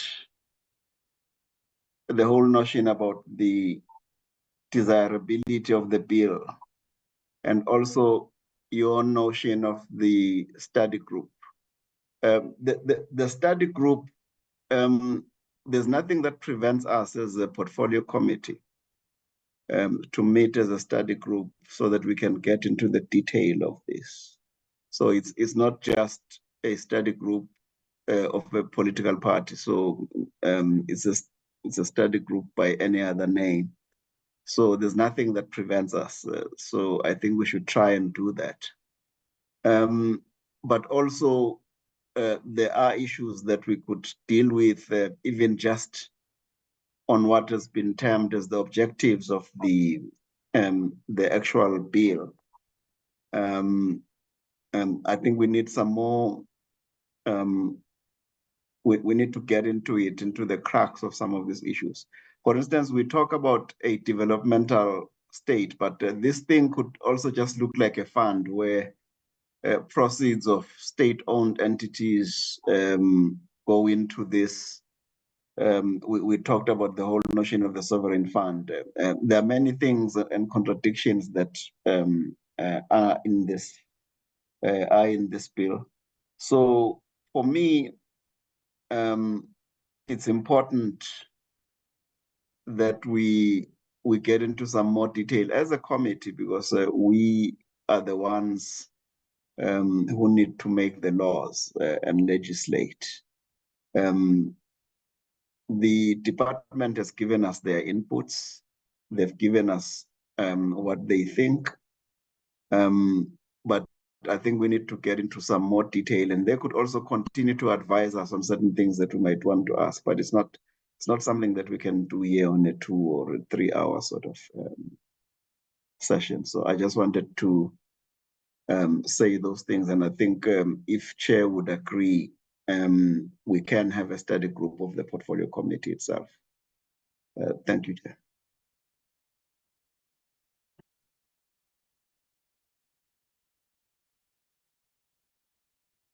Well, thank you very much, Honorable Gama. I will first give the department just to respond to the follow-up questions of Honorable Trollip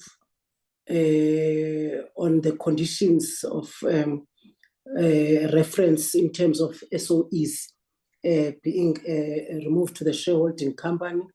And also, I think there are 2 questions, and then I will come in, honorable members. I'm giving you DG to respond on that issue. What is the criteria of moving these SOEs to the shareholding company? Thank you very much, Chairperson, and thank you very much, Honorable Trollip, for the question that you've raised. I just want to really underscore the point that the selection criteria that will be applied, it will, in terms of getting these SOCs into the holding company, it will be on the basis of financial viability of these entities, their national importance, and the potential for growth. But also, you've indicated the 2 entities, which is SABC and Post Office. In terms of the Schedule A, as the presenter indicated that before these entities can migrate into the holding company, they will undergo a due diligence process that needs to ensure that these entities, they meet the necessary financial matrices for them to be eligible, for them to be in the holding company. Because the whole idea of having these entities there is for them to be able to stand on their feet based on their financial viability and sustainability, so that they don't become a drag on the fiscus. And this is actually one of the elements, or rather the best practices that we've seen in terms of the study tours that we've actually undertaken and the body of evidence that we've seen in the different jurisdictions across the world. So in terms of the list that is there, it is not exhaustive, but those that are not there, they will probably, the likelihood is that they will definitely reside in the respective line functions, but only those that meet the select and clear defined criteria will then be eligible to go into the holding company, so that there is a much more coordinated, standardized, and a very stringent way of making sure that we hold these entities to be fit for purpose and they don't become a drain on the fiscus. I don't know whether Advocate Makobe has just indicated that he's covered by that response, but that is our response that we submit to the Honourable Committee. Thank you very much, Chair and Honourable Member. No, thank you very much, Acting DG. You have covered the question by Honourable Trollip. Honourable members, I think we agree with Honourable Gama in terms of this committee making laws and legislation. But however, I think as Arnold have said, Honourable members, the motion of desirability is typically passed after members had the public comments and submissions. And right before the start of the committee deliberations, that's when we will discuss whether we agree with this principle and purpose of this legislation. But however, honourable members, now let's agree in this portfolio committee that will proceed with the work of the committee in terms of this bill. But at that time, when the comments have been consolidated and the report will be then brought before this portfolio committee, that's when we'll then discuss the motion of desirability in terms of this bill, honourable members. I will then, Honourable Bergman and also honourable members, offline we will meet and further discuss all the issues and concerns that have been raised by the portfolio committee. I see the hand of Honourable Bergman. Chair, thanks very much for your indulgence. Just in terms of what the advocate said, though, just to ensure that in a matter of correctness and in process, and I think because of the fact that there's already been public participation in the previous legacy, the advocate referred us to 286 of the rules of the National Assembly. And just there, you know, it speaks about the fact that adoption of a motion of desirability is, it says, in the process of inquiring into a bill, the committee must, where applicable, as far as possible, apply the following separate formal stages. And it goes through, obviously, the introduction of the bill and the presentation, but then immediately it says 6B, adoption of a motion of desirability relating to whether the principles of the bill and the need for the bill are accepted. So just if we can see clarity from legal in terms of process, because there's already been over 5,000 responses received, what's the advice from them? Thanks very much. Can the legal service unit assist on this matter? And also on the 5,000 that the department have also touched in terms of the comments on their processes, because I think the 5,000 refers to the comments when the bill was at the Executive Atlantic Council. Arnold. Thank you, Chairperson. With regards, let me just touch on the public participation aspect first. The comments that the department has referred to, those are the comments that were solicited when the bill was published prior to its introduction. Now, Section 59 of the Constitution provides for public participation at Parliament, and this is within the National Assembly. And as the Honourable Member correctly pointed out, NA Rule 286.6 does provide for the invitation for further public comment and submissions on the substance of the bill. And we need to remember that the courts have explicitly set out that the level of engagement depends on various factors. And we need to ensure that there is sufficient public participation.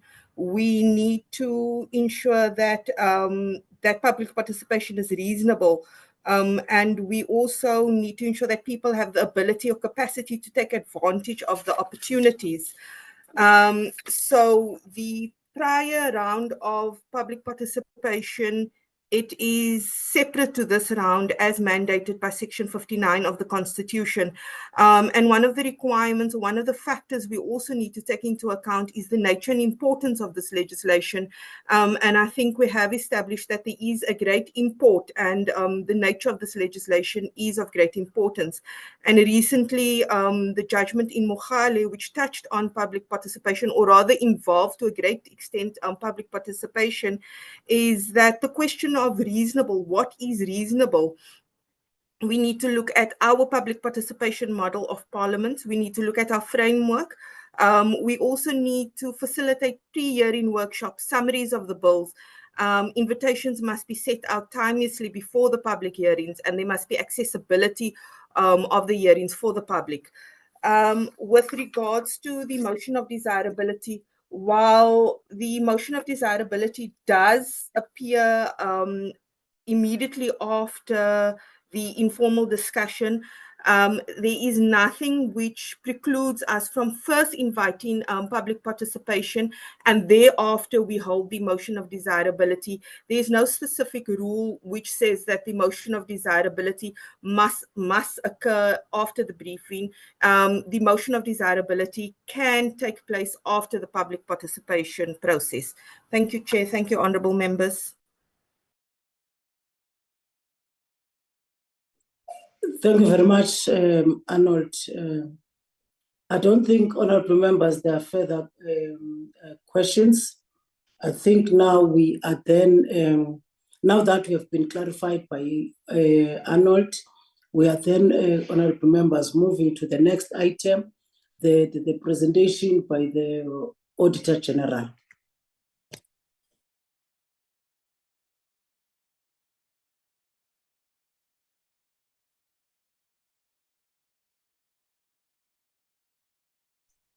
The Auditor-General, and I'm not sure because I don't see him. I'm here, Honorable Chair. Can you hear me, Honorable Chair, Honorable members? Can proceed. Yes, okay. Thank you so much, Honorable Chair. Good morning to honorable members as well, and also to my fellow colleagues, as well as all the colleagues that are also on the call. My name is Nombakamo Matanzima. I am the business unit leader that oversees the audit of DPME, as well as States SA and Brand SA. I do have my colleagues on the call who are also responsible for this audit, which is my deputy business unit leaders. However, for the sake of time, because there are quite many, Honorable Chair, they will also be coming in as well in terms of the questions and answer for the interest of time. We also have our colleagues as well that are responsible for the audit of the Department of the Public Enterprise. And the person who will be leading us on the presentation today is Sipesihle Mlangeni, who is responsible for both the audits of the Department of Planning, Monitoring and Evaluation, as well as the Brand SA as well. So, Honorable Chair, just before, with your permission, to hand over to Sipesihle, who's going to lead us, I do want to highlight that, yes, this portfolio is quite one of the key portfolios as well that are important in our country, as it really deals with the monitoring, the planning of the government priorities, the monitoring and the evaluation, and most importantly, the monitoring of the implementation of the government long-term plan, which is the National Development Plan, which really seeks to achieve the triple challenges that are currently faced by our country. At the same time, the production of statistics, which is also the key entity here, is also important. I will also cover as well the Department of Public Enterprise. We do know that, yes, it has been dissolved, but for accountability processes, will to ensure that we also bring to Parliament and report on their performance for the 2023-2024 financial year end. Honorable Chair and honorable members, we have embarked as Auditor General on our culture shift strategy 2030, which is also aligned with the NDP 2020, where we really our focus is more on the lived experiences of the South African citizens. And on this strategy, we will really want to see a shift in the public sector culture that is really being characterized by the culture of performance, the culture of accountability, the culture of transparency, and the culture of institutional integrity. And our presentation today and our that will enable yourselves as the portfolio committee will ensure that we are reflecting on the performance and the achievements of the MTSF, which is the medium-term strategic targets, as well as the annual performance targets. We will therefore now hand over to Sipesi Fair, who will also ensure that he take us through to the presentation. I'm not sure, Makopoi, can you also present, please, the presentation? With your Honorable Chair, with your permission, of course. Thank you.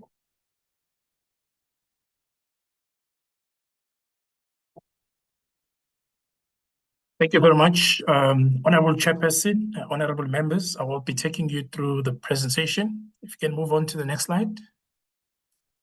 Honorable Chairperson, honorable members, the Auditor-General of South Africa has a constitutional mandate, and as a supreme audit institution, it exists to strengthen our country's democracy by enabling oversight, accountability, and governance in the public sector through auditing and thereby building public confidence. And our vision as the National Audit Office is to be recognized by all our stakeholders as a relevant supreme audit institution that enhances public sector accountability. You can move on to the next slide. Honorable Chair, the slide that is reflected reflects the accountability ecosystem, which is a network of all stakeholders that have an important role to play to ensure that government is able to execute on its mandate. On the left-hand side, we have leadership and decision makers, which will be stakeholders that are internal to departments and entities. And on the right-hand side, we have support and oversight, which would then include parliamentary oversight structures such as the Portfolio Committee. You can move on to the next slide.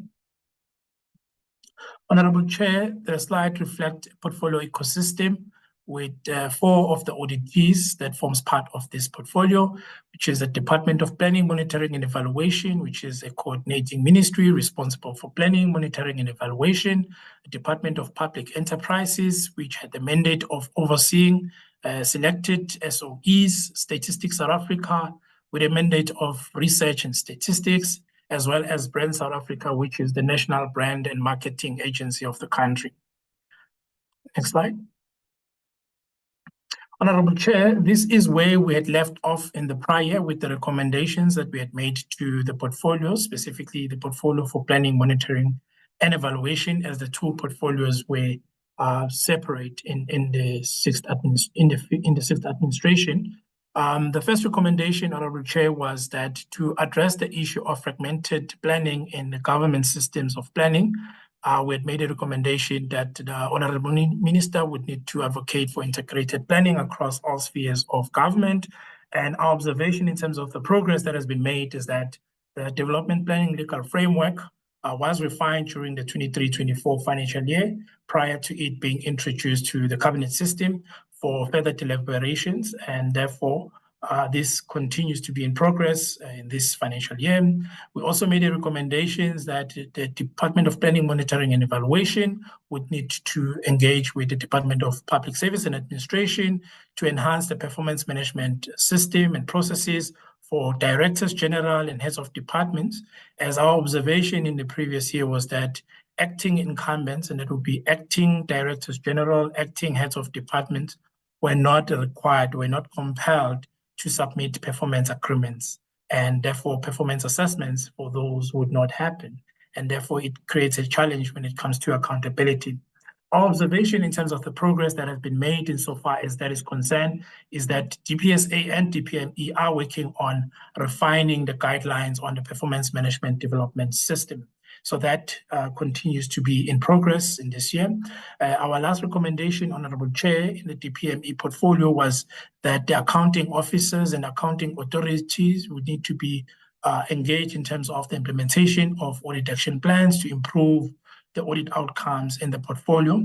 And our reflection is that since there is stagnation in terms of the audit outcomes, this recommendation is still in progress. There were some of the recommendations that were still in progress at the end of the year, and some of the findings then recurred in the 23-24 financial year. You can move on to the next slide. Then these recommendations were made to the DPE portfolio, which was under a separate portfolio committee in the prior year.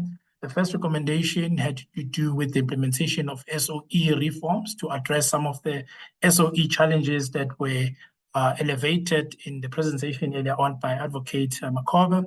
And our reflection in terms of the progress is that the National State Enterprise Bill has been submitted in Parliament. We've noted the deliberations earlier on insofar as the matters relating to the bill are concerned. So this is still in progress.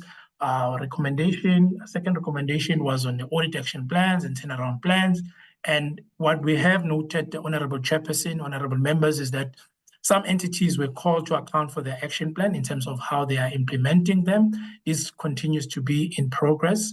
The monitoring on vacancies to ensure stability at leadership level is also in progress. And we've noted that some SOE did fill positions by the 31st of March, but there were restructuring process that continued beyond the 31st of March 2024. The other recommendation was on the monitoring of the development and implementation of bailout conditions to ensure alignment with turnaround plans. And the progress, insofar as that is concerned, Honorable Chair, is that there is still a need for deeper discussions with the National Treasury, which is responsible for funding and for the bailout, so that the conditions can be clearly articulated and that mechanisms to monitor the achievement can be also clearly outlined. The last recommendation, Honorable Chair, on following up with entities within the DPE portfolio in respect of irregular and fruitless and wasteful expenditure. We noted that this recommendation was not implemented, and the Department of Public Enterprises did not include indicators and targets in its annual performance plan that speaks specifically to monitoring irregular and fruitless and wasteful expenditure for the SOEs. If you can move on to the next slide. Honorable Chair, in terms of the outcomes for the portfolio over the administration term or over the sixth administration, we have noted that the outcomes have not changed, with only Brand SA attaining a clean audit in the 23-24 financial year. And for that, we commend the Accounting Authority of Brand South Africa. The Department of Planning, Monitoring and Evaluation regressed from a clean audit to financially unqualified with a material finding relating to expenditure management. The Department of Public Enterprises also remain unchanged in terms of audit outcomes, with material findings noted in the area of performance information and compliance with legislation. So in the area of compliance with legislation, we noted that the Department of Public Enterprises had material findings in the area of procurement and contract management, annual financial statements, and expenditure management. And expenditure management material findings were due to failure to prevent irregular expenditure. With regards to Statistics South Africa, the audit outcomes again remained unchanged, with financially unqualified with findings relating to performance information, where there was a material inconsistency between the indicator and its set target, which was identified at the department's annual performance plan. We also noted recurring findings insofar as consequence management and prevention of irregular and fruitless and wasteful expenditure at Statistics South Africa. So, Honorable Chair, the key root causes for the stagnation in audit outcomes in the portfolio are attributable to slow response in terms of the implementation of our prior year recommendation. As you would have seen in the earlier slide, there's quite a number of recommendations that were still in progress in terms of implementation. We also noted inadequate review of reporting documents to ensure consistency between planned and achieved targets that specifically related to Department of Planning, Monitoring and Evaluation. And so far as the annual performance plan and targets are concerned, we noted findings at Status A and DPE, and we attribute those to inadequate review of annual performance plan to ensure that they include all relevant indicators and that the targets that have been included in the annual performance plan are useful. Lastly, Honorable Chair, and this is specific to Statistics South Africa, we attribute the stagnation in audit outcomes in that department to key vacancies that have been noted over the last few years. Can move on to the next slide. So, Honorable Chair, from a culture perspective, when one specifically look at performance, 3 of the 4 auditees within the portfolio were able to achieve more than 90% of the targets that were included in their annual performance plan. Our observation is that Department of Public Enterprises only achieved 54% of its targets, which is a concern, Honorable Chairperson, honorable members. And also we noted that given that DPE did not include all of the targets in its annual performance plan, a target that would speak specifically to the mandate and its core function, this also has an impact in terms of the overall view of the performance of DPE. At Statistics South Africa, we noted a material finding on usefulness of performance information, whereas a target did not speak directly to the indicator. And these observations obviously have an impact in terms of the overall view of how the performance, how the portfolio is performing. Honorable Chairperson, from a transparency perspective, we noted that Brand South Africa, Department of Planning, Monitoring and Evaluation, and Statistics South Africa submitted financial statements that were credible and did not contain any material errors. However, when it comes to the Department of Public Enterprises, there were errors that were noted in the financial statements, although these errors were subsequently corrected, which resulted in the department then receiving an unqualified opinion on the financial statements.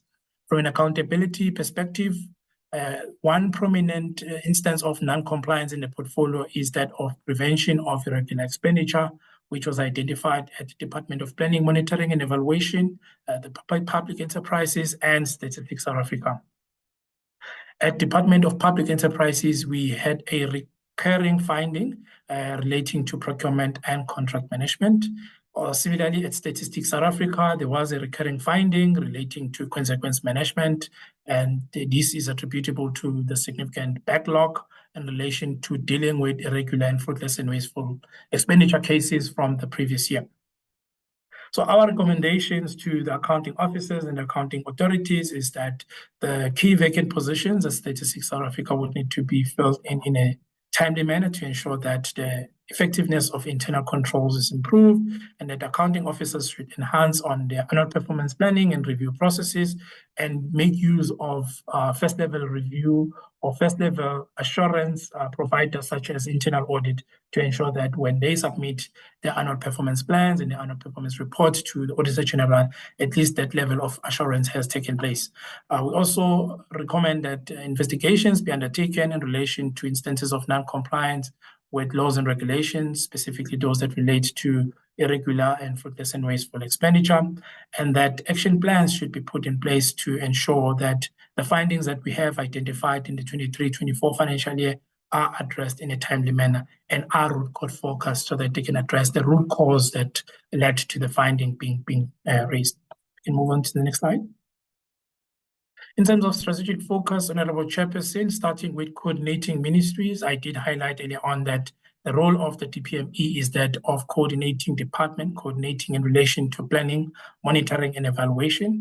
And we therefore performed an assessment to determine to what extent the Department of Planning, Monitoring, and Evaluation has achieved the medium-term targets that were set for the 2019-2024 MTSF period. The first target related to refining the development planning framework that relates to dealing with issues of fragmented planning in government systems of planning. And our observation is that that did occur. The bill has been submitted to Cabinet for further processing, as reflected in the slides. The second mandate MTSF target that needed to be implemented is that of reviewing the strategic plans and the annual performance plans for all national and provincial departments. And our observation is that the department was able to perform this function of reviewing their annual performance plans and annual performance report, noting that given that the Department of Planning and Monitoring and Evaluation does not have enforcement powers currently, there were instances where some departments did not implement their recommendations. And then the last recommendation, the last item in terms of the MTSF target relates to monitoring of the medium-term strategic framework and the operation AGSA annually, and that has been done by the Department of Planning, Monitoring and Evaluation, with 2 MTSF monitoring report having been submitted to Cabinet and 2 Operation AGSA report also submitted annually to Cabinet for further deliberations. I've spoken to the challenges around integrated planning, which at the moment has significant challenges around fragmentation and the fact that DPME has no legislative enforcement powers to compel departments to implement their recommendations when they are recommendations emanating from their review of a draft annual performance plans and annual performance and strategic plans. Insofar as the review processes on the implementation of the National Development Plan, Honorable Chair, the Department of Planning, Monitoring and Evaluation conducted a 10-year review to assess to what extent the NDP is being implemented and whether there are challenges. And the outcome of that report reflects that there are key areas where we have not made significant progress. In fact, in some of the areas, it reflects that there has been a regression, starting with the area of unemployment.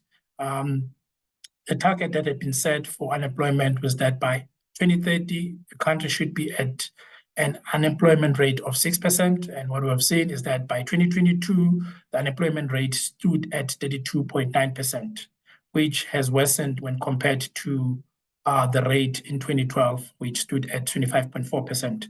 From an inequality perspective, Honorable Chair, we've noted that inequality remains in the country, with Gini coefficient of the country remaining at 0.69. From a growth rate perspective, we've noted that the growth rate was at 0.99%, which is a regression from the 3.3 growth rate in 2012. Ultimately, this means that instead of moving closer towards the 5.4 target that was set for 2030, we've actually regressed in this area. We've also noted a regression in the area of investment, where in terms of a GDP investment, we've noted that GDP growth rate stood at 14.7% compared to the 19.6% in 2012 when NDP was implemented. So what is clear from the 10-year review, Honorable Chairperson, Honorable Members, is that there is still a lot of work that needs to be done to ensure that the NDP targets that were set for 2030 are ultimately achieved, and that the next 5 years will be critical in ensuring that plans are put in place to ensure that the catch-up program is in place to ultimately achieve on those. We can move on to the next slide. Then in the area of performance management, our observation, Honorable Chair, is that all ministers completed their performance agreements and their performance assessment were also conducted, and the DPME plays a significant role as a custodian of these processes to ensure that these assessments are conducted. From a performance management perspective of Directors General and Heads of Department, we noted that there was a slight improvement in terms of the percentage submission rate of performance agreements being submitted by DGs and HODs, which improved from the prior year compliance rate of 63%. There is still more work that needs to be done insofar as this is concerned, noting that acting incumbents are still not required to submit their performance agreements and their performance assessments. Therefore, the work that is being done between the Department of Public Service and Administration and the Department of Planning, Monitoring and Evaluation is critical in ensuring that ultimately there is an improvement insofar as the area of compliance rates for Directors General and Heads of Departments is concerned. If we can move on to the next slide. Honorable Chair, this slide reflects the appointment process for board members. In the 23-24 financial year, we performed procedures to evaluate the processes around the appointment or the reappointment of board members. And our observations were that insofar as SEFCOL and ALEXCO reappointment processes, we noted that those processes were not guided by policy or framework. We also noted that the King 4 recommendations to consider the performance of individual members and their attendance of previous board members were not considered insofar as the process for reappointment of board members in those 2 SOEs. In relation to Transnet and Eskom, we noted that the appointment process did not include a pre-approved list of skills, requirements, and therefore those appointments did not consider those pre-approved list of skills requirements that would speak specifically to the requirements of those SOEs, whether it's experience relating to logistics, experience relating to energy. We noted that appointments were made prior to disclosure of financial and other conflicts of interest being finalized, and that after concerns were raised on the vetting results, there was no assessment made to determine whether or not the vetting result needs to be revisited, and that whatever appointment process that would have been concluded before consideration of the vetting process would need to be reconsidered given the outcome of the vetting result. So the root causes for these findings is that Parliament had not adopted a DPSA framework, which was crafted in 2008, specifically looking into the appointment process for board members in state-owned enterprises. And also there's currently a lack of legislation covering that deals specifically with appointment or reappointment of board members. So our recommendation is that there needs to be a policy for the appointment of board members, and that the recommendations of King 4 needs to be considered in the process of reappointing and appointing of board members, and that upfront it should be clear what skills set needs to be adhered to when considering the appointment of board members in SOEs. You can move on to the next slide. In relation to the quality of financial reporting, in relation to proper record keeping, daily and monthly reporting, in-year and year-end reporting, as well as review and monitoring compliance, we noted that Brand South Africa and DPME had a control status that reflects good, while Department of Public Enterprises require intervention insofar as in-year and year-end reporting, as well as review of monitoring and controls relating to compliance. And that is linked to the material finding that I highlighted earlier on, Honorable Chair, insofar as DPE is concerned. The other auditees did not have material findings, but also I just want to highlight the poor financial planning that is also evident in the portfolio, being the fact that Statistics South Africa had an overdraft of 1.12 billion at the end of the 23-24 financial year. And Statistics South Africa also incurred an authorized expenditure of 128 million, which is attributable to overspending in 3 programs, being Program 1, 3, and 6. Honorable Chair, the impact of this is that sound control leading to unmodified outcomes needs to be, one, maintained in those institutions, and that departments like Department of Public Enterprises needs to improve in terms of the quality of their financial reporting, and that there needs to be a relook in terms of the financial planning processes for departments like the Department or the Statistics South Africa, which continues to incur unauthorized expenditure and had an overdraft of 1.12 billion. If you can move on to the next slide.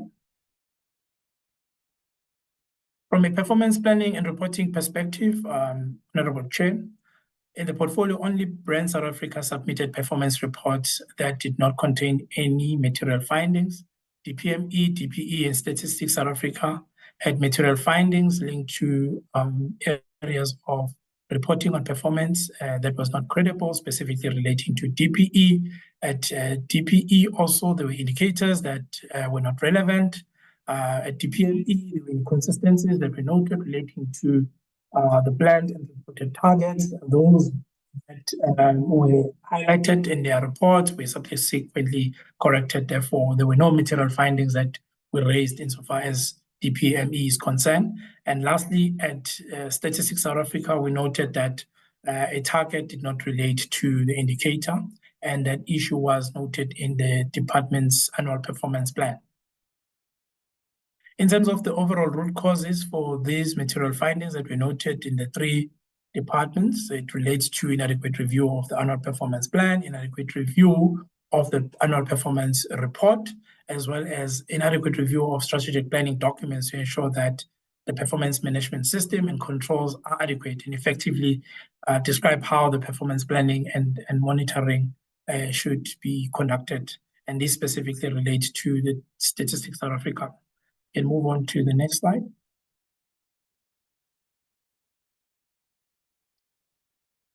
Honorable Chair, we also reflected on how the departments and the NTT fared in terms of performance, starting with the MTSF period 2019-2024.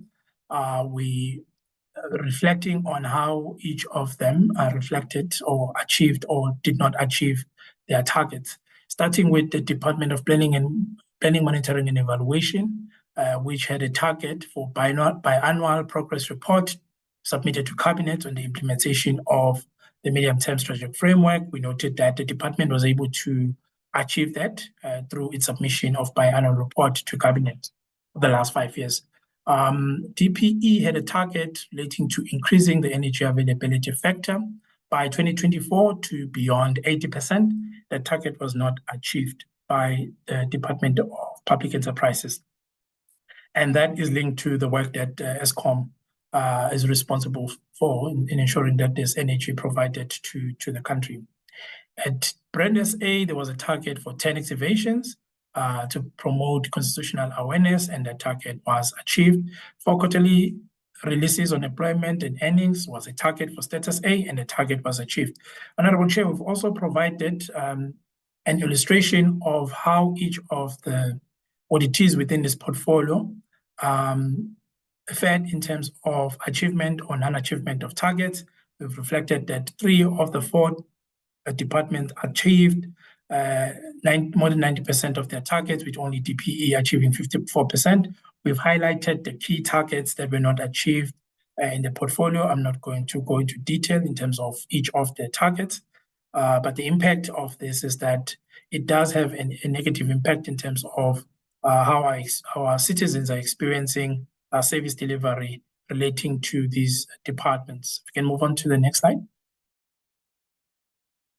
From a compliance perspective, we have highlighted which of the auditees had material instances of non-compliance, with DPE having the highest number of instances of material non-compliance across the area of procurement and contract management, quality of financial statements, as well as prevention of irregular and fruitless and wasteful expenditure. Stats SA also had issues in relation to prevention of irregular, unauthorized, and fruitless and wasteful expenditure, as well as a recurring finding insofar as affecting consequence management is concerned. The Department of Planning, Monitoring and Evaluation had a material finding for prevention of irregular expenditure, which was a new finding in terms of it being material, as the department was clean in the previous year. If we can move on to the next slide. Honorable Chair, we provide an overview of how the portfolio has incurred irregular expenditure over the last 5 years, noting that for 23-24, the irregular expenditure for the portfolio was at 27 million, with almost 50% of that being attributable to Statistics South Africa, followed by Department of Public Enterprises and Department of Planning, Monitoring and Evaluation. We've also provided an overview in terms of which of the 5 pillars of procurement have been breached, linked to the instances of irregular expenditure that were reported in the portfolio.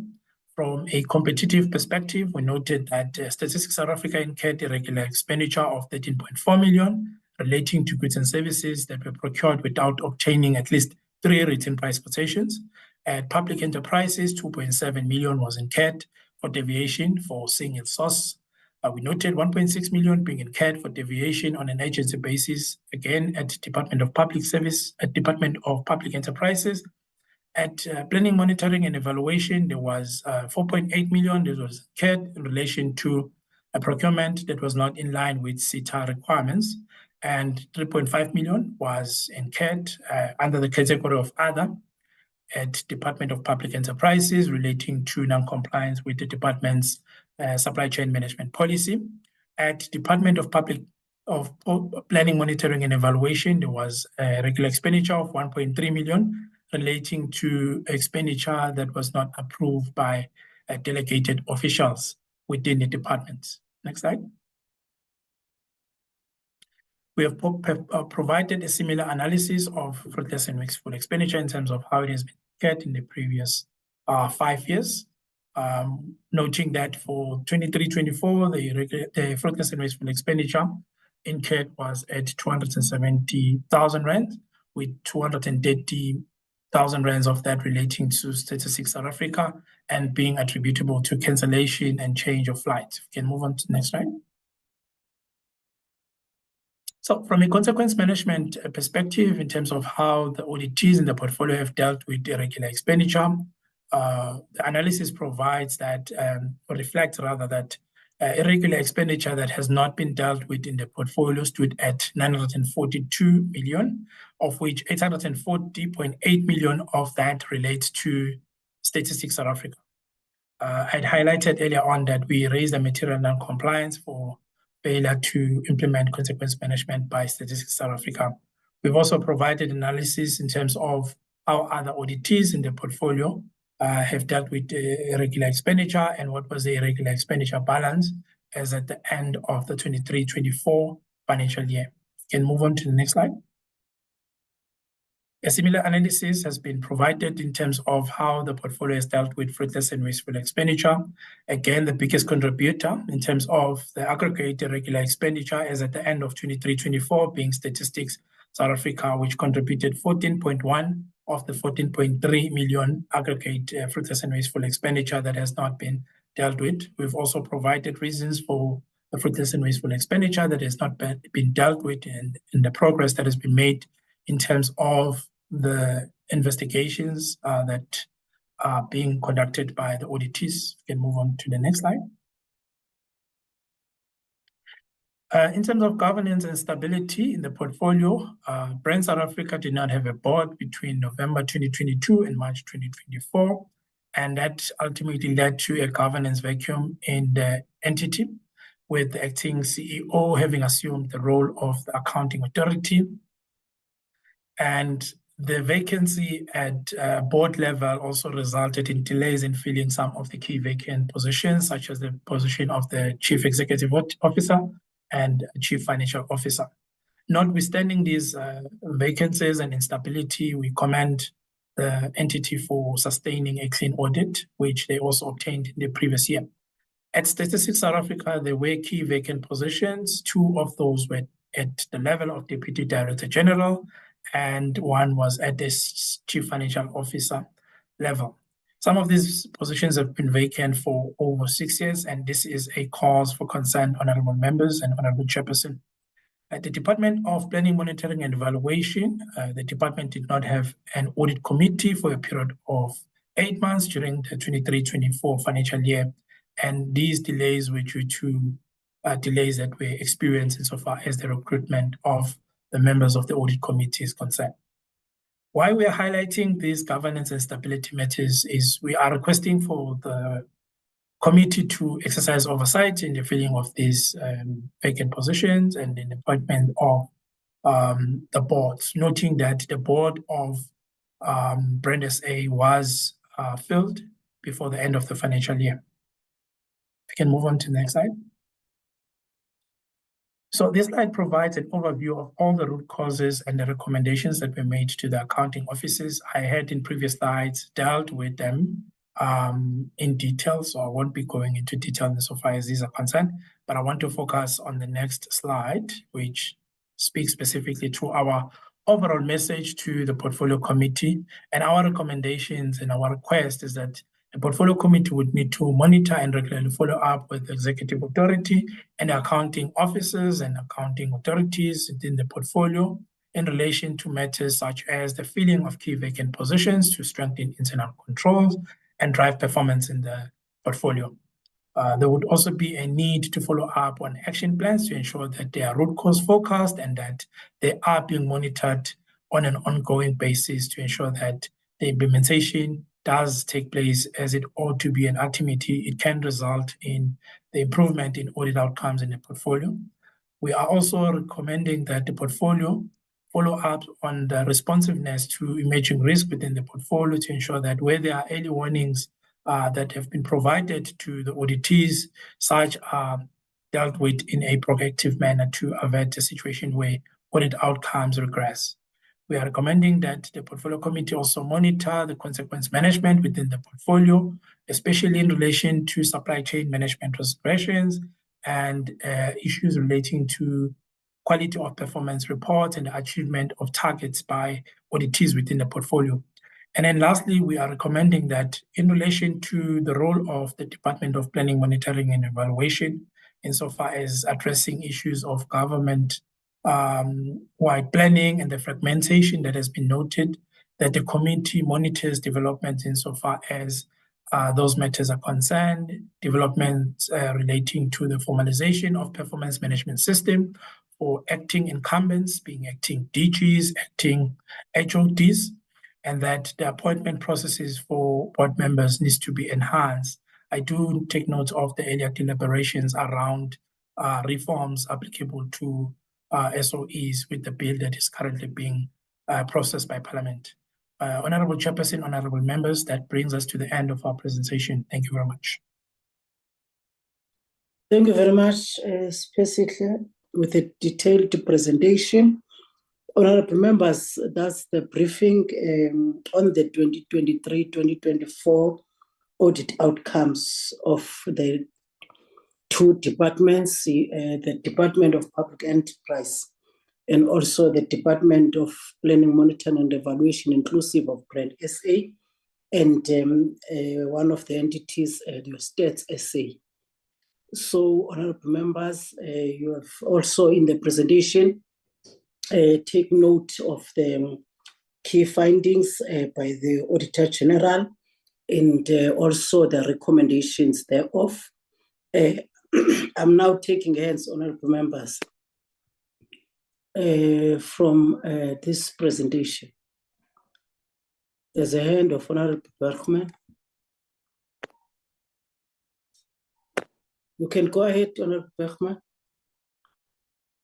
Chair, thanks very much. I'm again going to beat the same drum and state that a lot of the issues that have come from this excellent presentation and this open and honest presentation stems from a lack of oversight.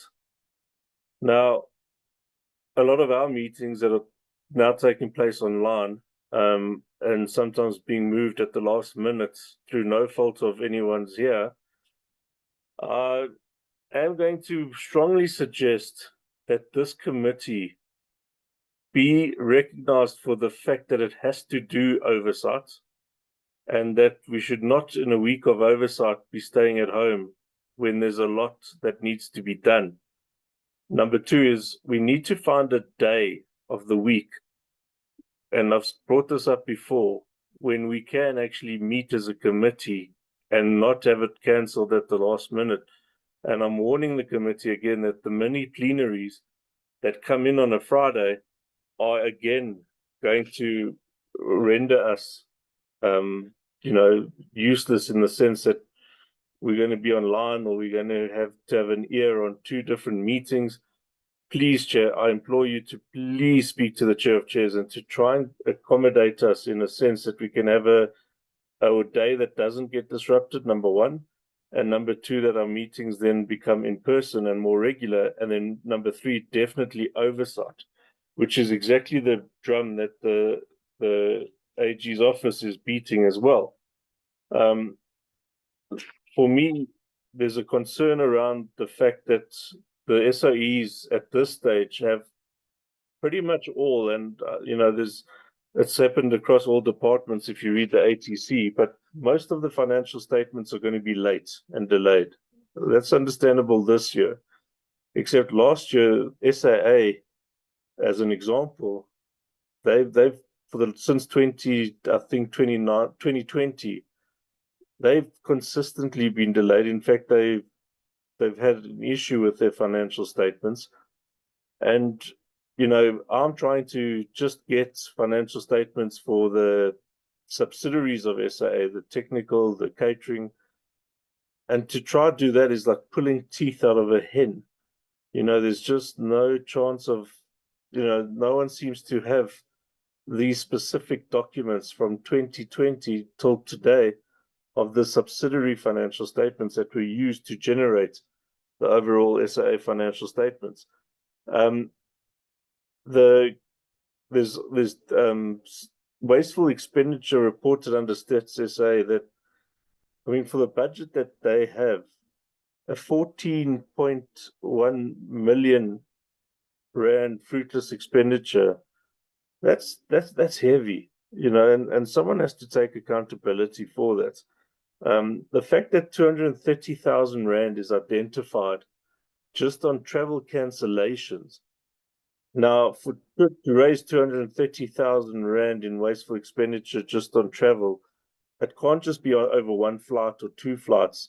There seems to be a culture of disrespect for their diaries or time allocated in terms of traveling, which we would appreciate would probably be for important meetings.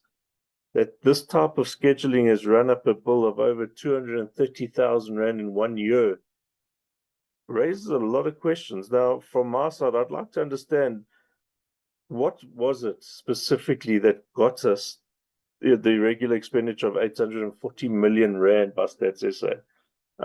What were the 3 or 4 main areas of this irregular expenditure? What was also the fruitless and wasteful expenditure that accrued to 14.1 million from Stats SA?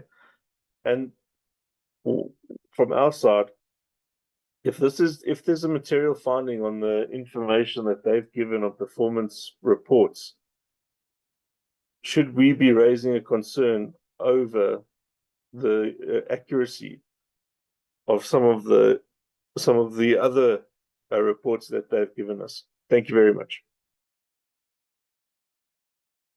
Thank you very much, Honorable Bergman, Honorable Gama, followed by Honorable Kumba.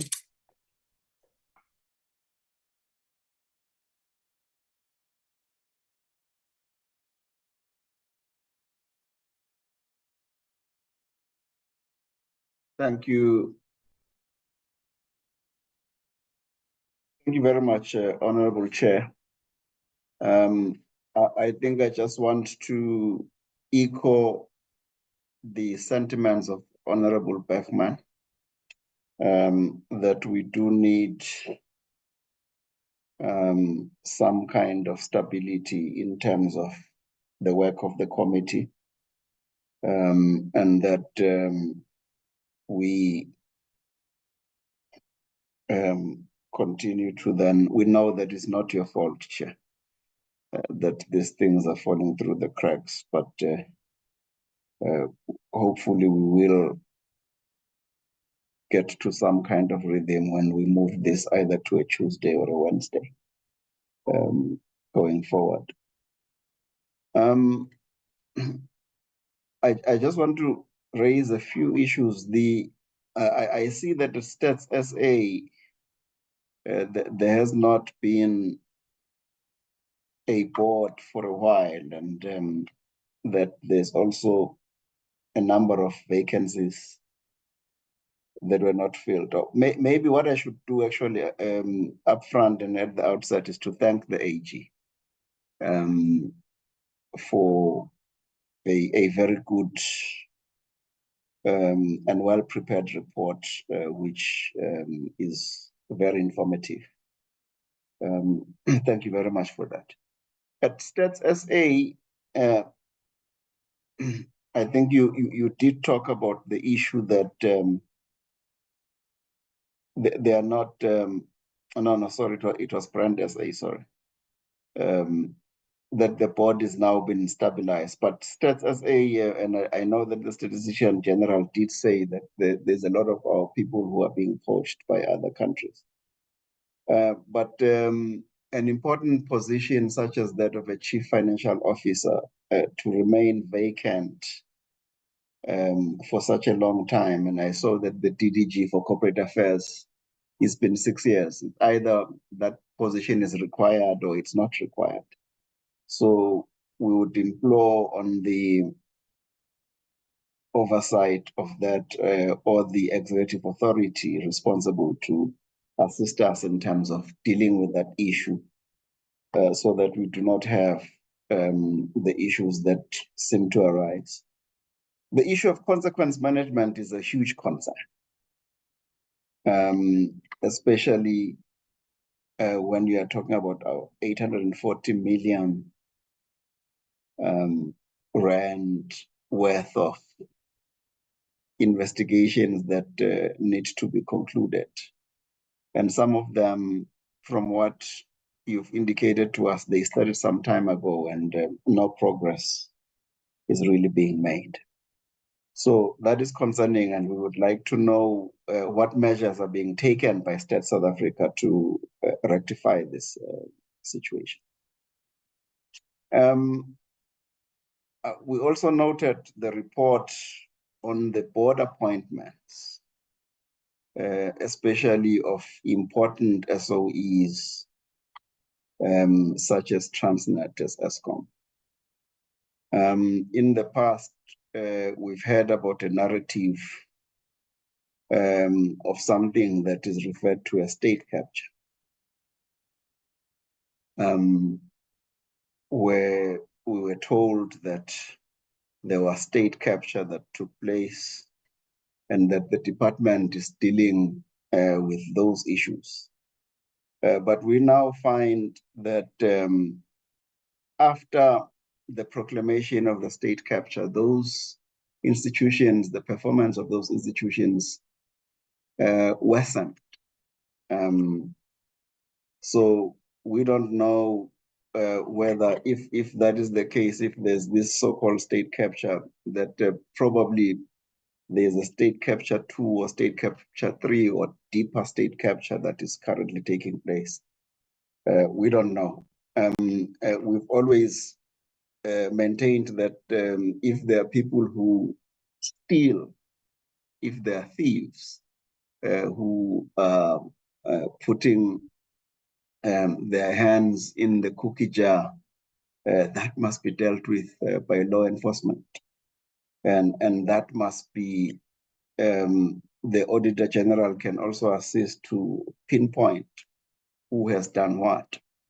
But when you look at what is happening with the board appointments at Transnet and Eskom, we have heard from Department of Public Enterprises that they would be sharpening their pencil in terms of governance. But it would appear from this report that it is the case of the port calling the kettle black, or talking from both sides of our mouths, because board members continue to be appointed, and yet they have not been vetted. And when they are vetted, concerns from the vetting results are not dealt with, or they are not being considered.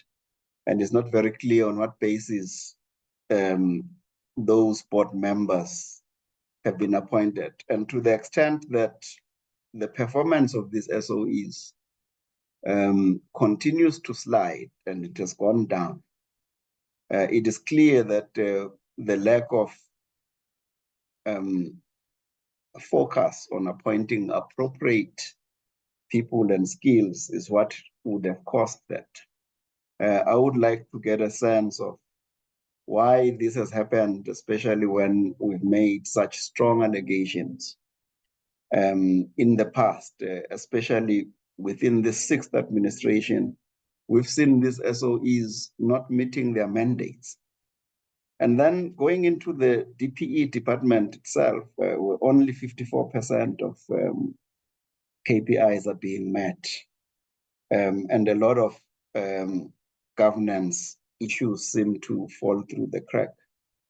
What is going to happen going forward to make sure that these issues are dealt with? The department is relatively small, so it shouldn't be having any of these kinds of issues going forward.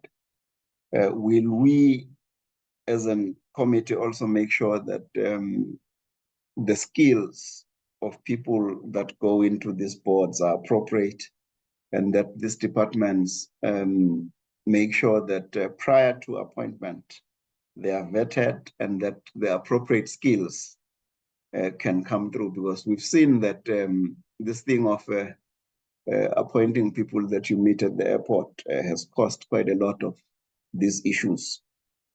where these SOEs, the performance has actually been going down and not going up, despite saying that you found some people doing state capture and you removed them. So these new people, what is it that they've done? And it could be worse than what we think. Thank you very much, Chair.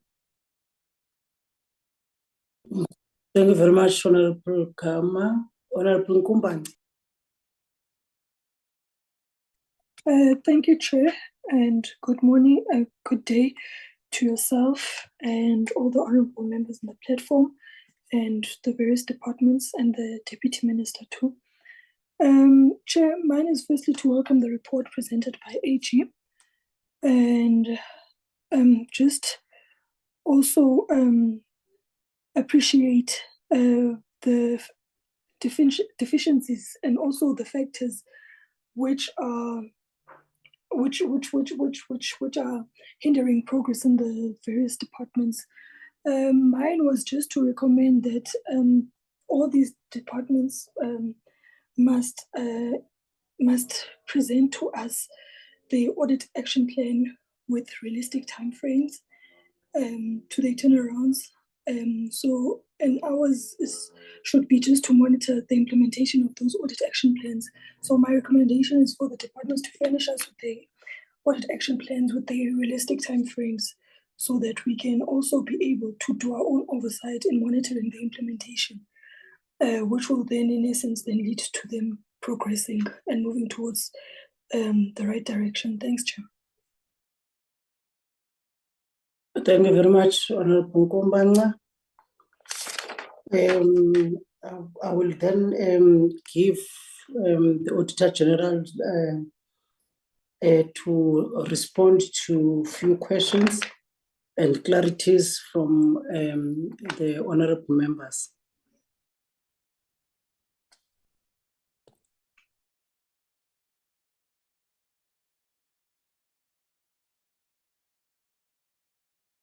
Thank you, Chair. Sorry, Honorable Chair. It's my technology here. Thank you so much, honorable members, for the questions. And I will also allow my team to also allow Honorable Chair to also come in and respond to some of the questions by the honorable members. And I think the very first one was coming from Honorable Bergman. I think the first part was more on the comment rather than the question in terms of the portfolio committee, and then also the concerns around the late submission of the financial statements by the SOE, specifically of the SAA. But the question was relating to the fruitless and wasteful expenditure relating from the State SA of 14 million. I think we have unpacked on the slide that 14 million fruitless and wasteful expenditure is relating from the previous years. It was the aggregated amount from the previous years from from State SA, and the main reason for it is mainly due to the cancellation as well as the changing of the flights. So that is accumulated over the years. So yes, for the current year is 230,000. However, throughout the years, it accumulated to that amount. So I can confirm that. And then as well as the irregular expenditure as well from the States SA amounting to 840 million. I think within the slide 19, we have at the bottom of the slide demonstrated on how this accumulation to the 840 million from the States SA was accumulated over the years, starting from 1920 up until 2023-2024. And really the main reason is non-compliance with the main supply chain management prescripts, as well as not following as well the minimum requirements when it comes to the quotation process as well, and also non-compliance with some of the suppliers being appointed. However, they were not meeting the tax status compliance. So that was the main reason for the accumulation and also the results of not complying with the laws. And then if I move to, I think, to Honorable Gama, yes, I think we welcome the comment as well around our presentation. However, from the Stats SA perspective, yes, there are key vacancies that are there, and one which is critical that you've mentioned is the CFO. But the Stats SA has been having deliberations and engagement with National Treasury so that they can be able to fill these positions as they've been vacant for quite some time. I do want to also to update the committee that they have now agreed with National Treasury to appoint 7 of those, and of which it also includes the vacancy of the CFO. However, that is still awaiting for approval by the executive authority, the filling of those vacancies. So they did get a go-ahead from the National Treasury to appoint, but it's just waiting for the executive authority to approve those 7 vacancies. And as well, from the consequence management perspective, one of the key root causes for the delayed consequence management when it comes to Stats SA, it has always been as well the vacancies within the department. It's a lot of vacancies. So they do have a capacity constraints to ensure that there is the reviews, the consequence management in terms of because we have to investigate, and then once the investigation has been done, and then there's consequence recommendations and the consequence management for recommendation, and also the application of the condonation process. But because of their limited resources, capacity constraints, that has really been delayed from the Stats SA perspective. I'm not. I will. In terms of I think you've mentioned some of the SOEs. Those are the findings. I think it will be proper for the department maybe to respond on why some of the processes were not followed from the vetting point of view in terms of the appointment of the board members based on our findings. From Honorable Kumbanza, I think we are totally spot on. Yes, after the auditor, the report of the Auditor-General, there is an expected that the departments, including all the entities, should also have a root cause based action plan that addresses our audit findings, and it must have timelines. And as the Auditor-General, as part of our value add, we do review those action plans to make sure that they are addressing the root cause and are addressing our finding. So it is very important then, as the audit, as it is a key, the recommendation that we are making, I think we echo the same sentiments in terms of the monitoring that action plan by the committee. And that's it from my side, Honorable Chair. I will just check with my fellow colleagues if there's anything that they want to add from their responses, Honorable Chair, if you allow me. Thank you. No. Thank you, Nampagamo, and afternoon, Honorable Chair. Afternoon to the honorable members, to the Deputy Minister, as well as the colleagues from the various departments that we have here today. Maybe just to add on to some of the responses that Nampagamo has made, I think from Honorable Bergman, one of the critical comments that you made is the importance of oversight. And we can't agree with you more in terms of how critical oversight is, especially when you look at the roles of both the DPME as well as the DPE, from a perspective of ensuring that we do achieve that capable state that we speak about, and also that we do have an improved experience in the lived realities of our people. Maybe just to also confirm that we are equally worried as the Auditor-General in terms of the delayed submission of some of the financial statements in the SOE space. And the reason why that does concern us greatly is because the fact that this or some of these SOEs do have a delayed submission in financial statements, it does impact the concept of accountability, meaning that as long as their financial statements remain outstanding, it means that us as the Auditor General are not able to execute our responsibility in terms of auditing those specific entities and further ensuring that we enable yourselves as Parliament to hold these institutions into account.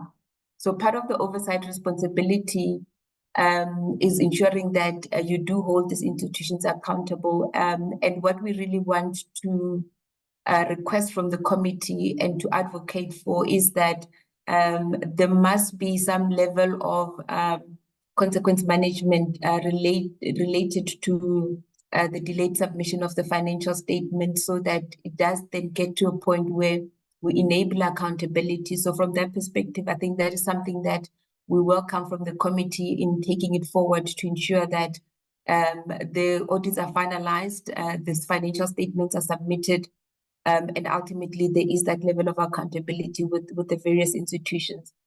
I think specifically when it comes to SAA, as the Auditor General, we've completed the audits that were delayed of the SAA, taking it back, I think, from 2018 up until 2022. So those financial statements should be available for the committees, and if there's any need for the financial statements, those can actually be obtained from the accounting authorities of those institutions. So I note the comment that it has been a struggle to obtain those financial statements, so those should be available. One of the backlog audits that we're busy with, we are busy completing the 2023. We should have completed it by the end of October. And again, as soon as the entity has tabled in Parliament, those should also be available for oversight structures to interrogate and hold those institutions accountable. The 2024 financial statements, those remain outstanding. They have not been submitted for audit. And we're continuously engaging with the accounting authority to make sure that those indeed are finalized and are subjected to the audit process. From the perspective of the points that were raised by Honorable Gama, thank you for the comments as well. And I think we are aligned in terms of your sentiments as it relates again to emphasis on accountability and oversight over this institution, and most importantly on the governance perspective, from a governance perspective as it relates to the board appointments within these institutions. What we're saying as the Auditor General in relation to those particular areas is that there needs to be a formalized process, frameworks and policies as it relates to this appointment. And I think as the committee takes its work forward, it would be to then engage with the different departments so that they get commitment from the departments in terms of those frameworks that then need to be put in place as it relates to this appointment, while we're waiting for the SOE reforms that we discussed earlier to take effect. Because why that is important is that where there is non-compliance with the frameworks, it then allows those that are charged with the responsibility of oversight and holding the entities accountable and the department accountable to then ask the critical questions as to why the frameworks that have been put in place have then not been adhered to. We did note in this instance that when we looked at the framework that was put together by the DPSA on the appointment of board members, that was not necessarily adhered to. But maybe the question is, when there has not been that adherence to that framework, what are the consequence management that needs to be in place in that regard? I'll pause there, Honorable Chair. I do see my colleague Kumari Naika's hand is up. Maybe we can give her an opportunity and then hand over back to yourself. Thank you, Chair. Good afternoon, Honorable Chairperson, Honorable members on the call, Deputy Minister, as well as my fellow colleagues from the AGSA. I just want to augment in terms of our response regarding the Stats SA issue. On the irregular, if you reflect on slide 19, you would see that for 21-22 and 22-23, that was when just over about 50% of that 800 million of the irregular was then incurred. That was mainly attributable to the census-related project. So we are seeing that when there are these big projects being conducted, it is causing spikes in terms of the irregular expenditure, in terms of the procurement processes not entirely being adhered to, which then results in the non-compliance as well as then the irregular. I think the other important point to also raise is that the responsibility and the oversight over the procurement-related processes at Stats SA is a role and function of the CFO.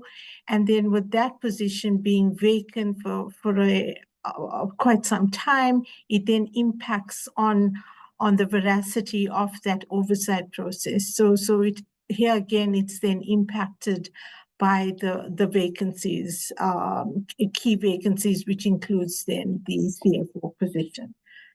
All that I wanted to add. Thank you. Thank you very much to all of you. Honorable members, now that there are no further questions from the Auditor General's report, we will then interact with the department and also its entities in the next meeting of the Portfolio Committee, as we will then get the key findings on this report and obvious the recommendations by the Portfolio Committee in terms of what has been presented before this Portfolio Committee by the Auditor General. So we will then interact. I know that there were questions that, and then we'll also ask to the straight to the departments and obvious the entities in the next meeting that will be then confirmed by the Mandy, the secretary.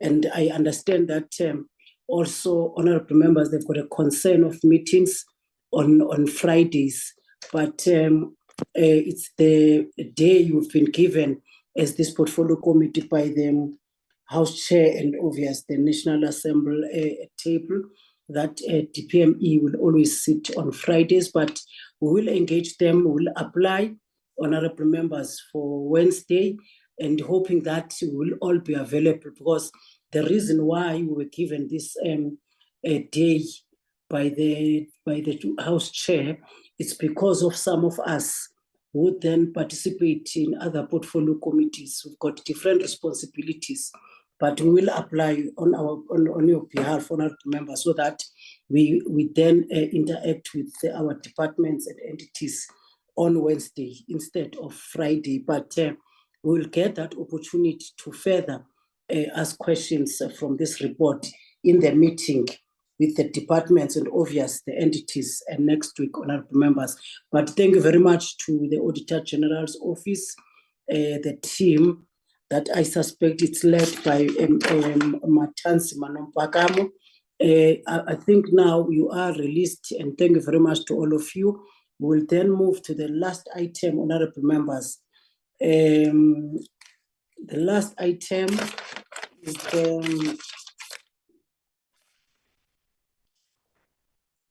the draft advert for public comments, honorable members, and I will then hand over to Ms. And hoping that Ms. will also clarify the issues that have been raised. I understand Arnold tried to clarify some of the issues as you then present. Also, clarify some of the issues in terms of the motion of desirability, so that honorable members do understand these processes and the way forward thereof. Nisi. Thank you, Chair. Good afternoon, Chair, and honorable members and colleagues. The advert on the National State Enterprises Bill, it says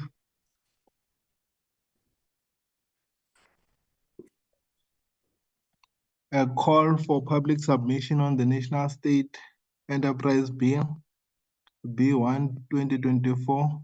The Portfolio Committee on Planning, Monitoring and Evaluation invites public We organized don't see labor. your screen, Miss. Can you flight something? Oh, I thought it's here. No, it's not here.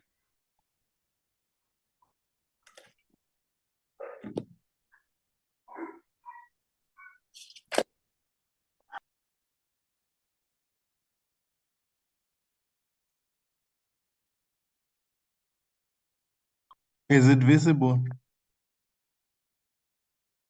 Chair? No, I think Mandy must help you.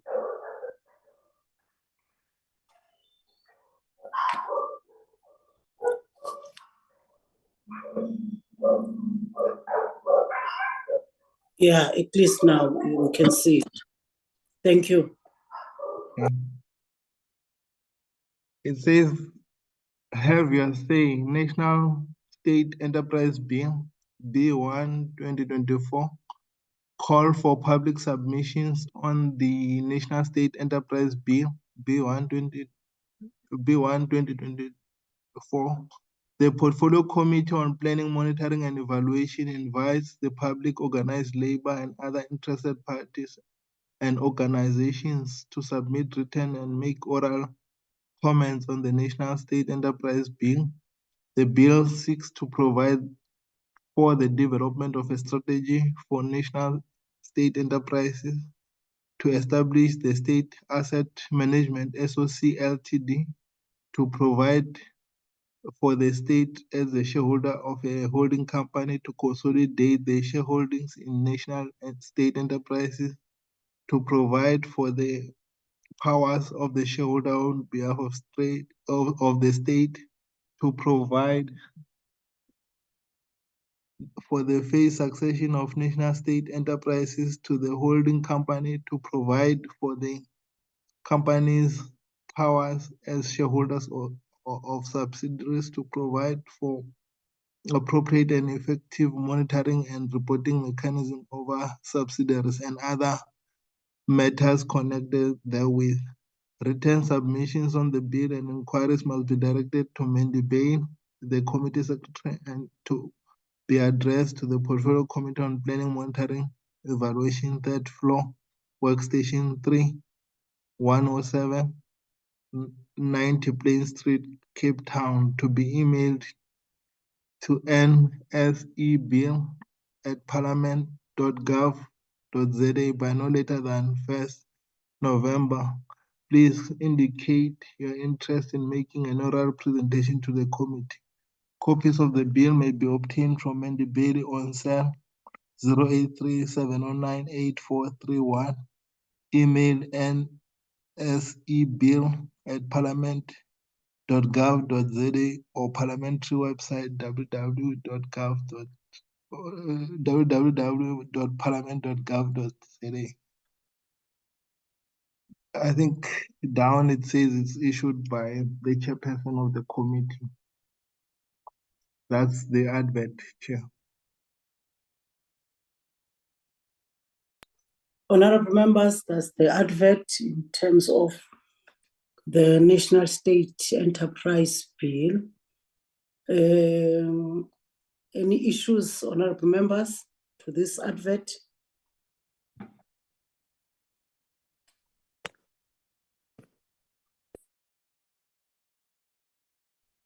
Honorable Bergman?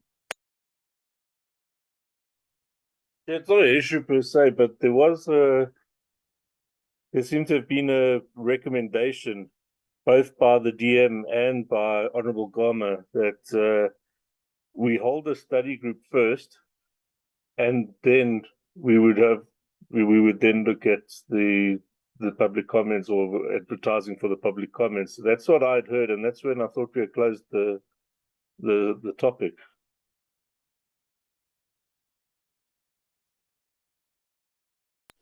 Noted, Honorable Bergman and Honorable Gama.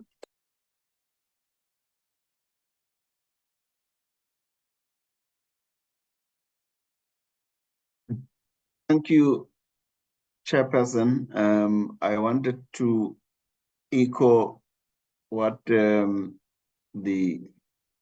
Honorable Member Bergman has just indicated. But also what I wanted to say is that the one that we have says 8th of November. I see this one, it's been moved forward to the 1st of November.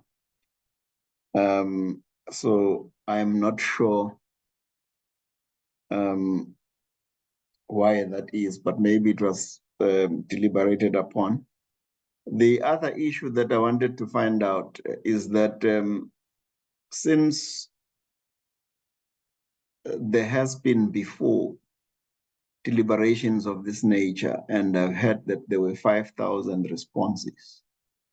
Have those 5,000 responses been taken into account in this draft bill that we are looking at or not? Or we want to add another 5,000 or more without having incorporated whatever could have been said there. And obviously, we still have the rider that we will make inputs around the motion of desirability of this SOE bill at some point, even whether or not we do the public comments now or later. But I think it would be good from this committee that we sequence what we need to do. I think the DM agreed that there ought to be some kind of study group to deal with this, and I hope that as legislators we will also give ourselves enough time to look at this, because I think there are many conundrums and idiosyncrasies that are in this bill that we need to iron out before we ask members of the public to comment on them, especially the different types of models of state enterprises, and whether or not such a holding company will assist in terms of driving the developmental nature of state enterprises, and what is the relationship of this with the boards of those, the boards and mandate of those state-owned enterprises in terms of the developmental state, and the relationship of this with the sovereign fund, as an example. So there's a lot of issues that I think honorable colleagues did raise, which I think it would be good if in the next week or so we dealt with them before we put this out for public comment. Thank you very much. Well, thank you very much, Honorable Bergman and Honorable Gama. Yes, the advert that was sent to our emails, it has a date of the 8th. I'm not sure, Ms. why the 1st of November, because what have been sent as documents by Menti, it's a date of the 8th. But however, honorable members, I think the acting DG is still here, and obviously Ms. will respond on the 5,000 responses from the public comments when the bill was at that level of the cabinet. They will respond to that. But I think that consultation will happen, honorable members, before the advert will go out. We will have that consultation and or the discussion offline before the advert will go out. But on the 5,000 responses, I think the team, before the DM left this platform, it was responded to as a process of the first part of this program by the executive. But I will also give the acting DG, because he's still here, and obvious Ms. to respond on that one. And I think on this one, Honorable, okay, Arnold is also, the hand is up. Arnold, and then I will give the acting DG and Ms. Thank you, Chair. My apologies. It was not my intention to interrupt, Chairperson. I just wanted to confirm that as we've indicated, having a study group or whatever we want to refer to it as, the meeting that will happen offline, that is permitted. Nothing in our rules stops us from having the study group first, and thereafter we proceed to publication. Or it could also run concurrently, or we could first have publication and then the study group. But if it is the committee's preference through you, Chair, that we first have the study group and a discussion offline, nothing in the rules prevents us from doing so. Thank you, Chair. Thank you, Arnold. Anything, DG and Mnisi?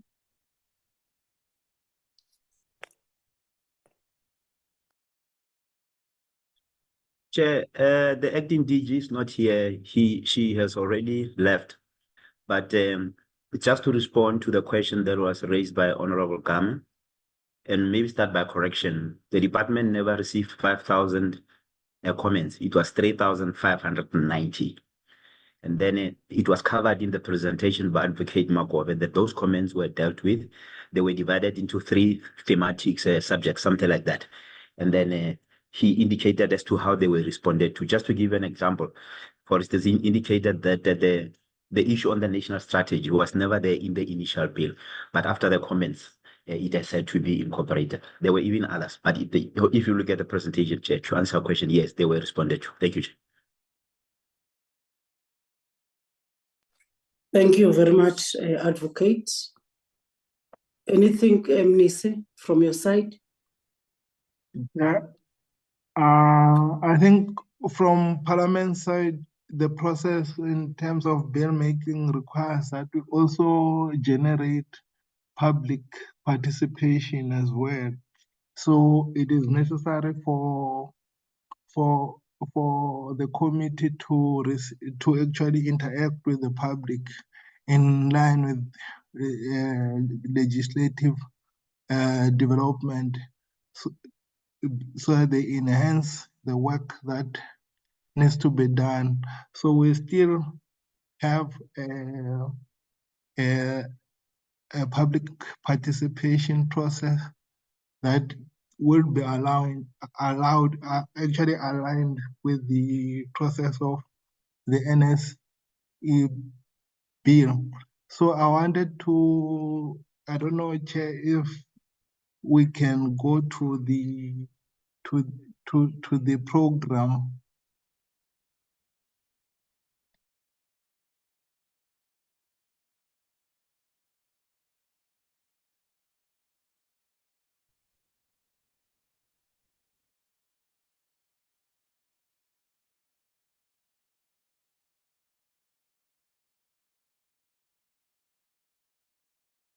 Are you done, Mnisi? Yes, Chair. No, thank you very much, Mnisi and Advocate. Honorable members, I think there are no issues with the advert, and I think let's agree that we will then have I'm not sure, I don't think it's a study group type of, but we will meet, honorable members, discuss further issues from the bill, and take each other into confidence. But the advert will then go out immediately after the consultation from this committee.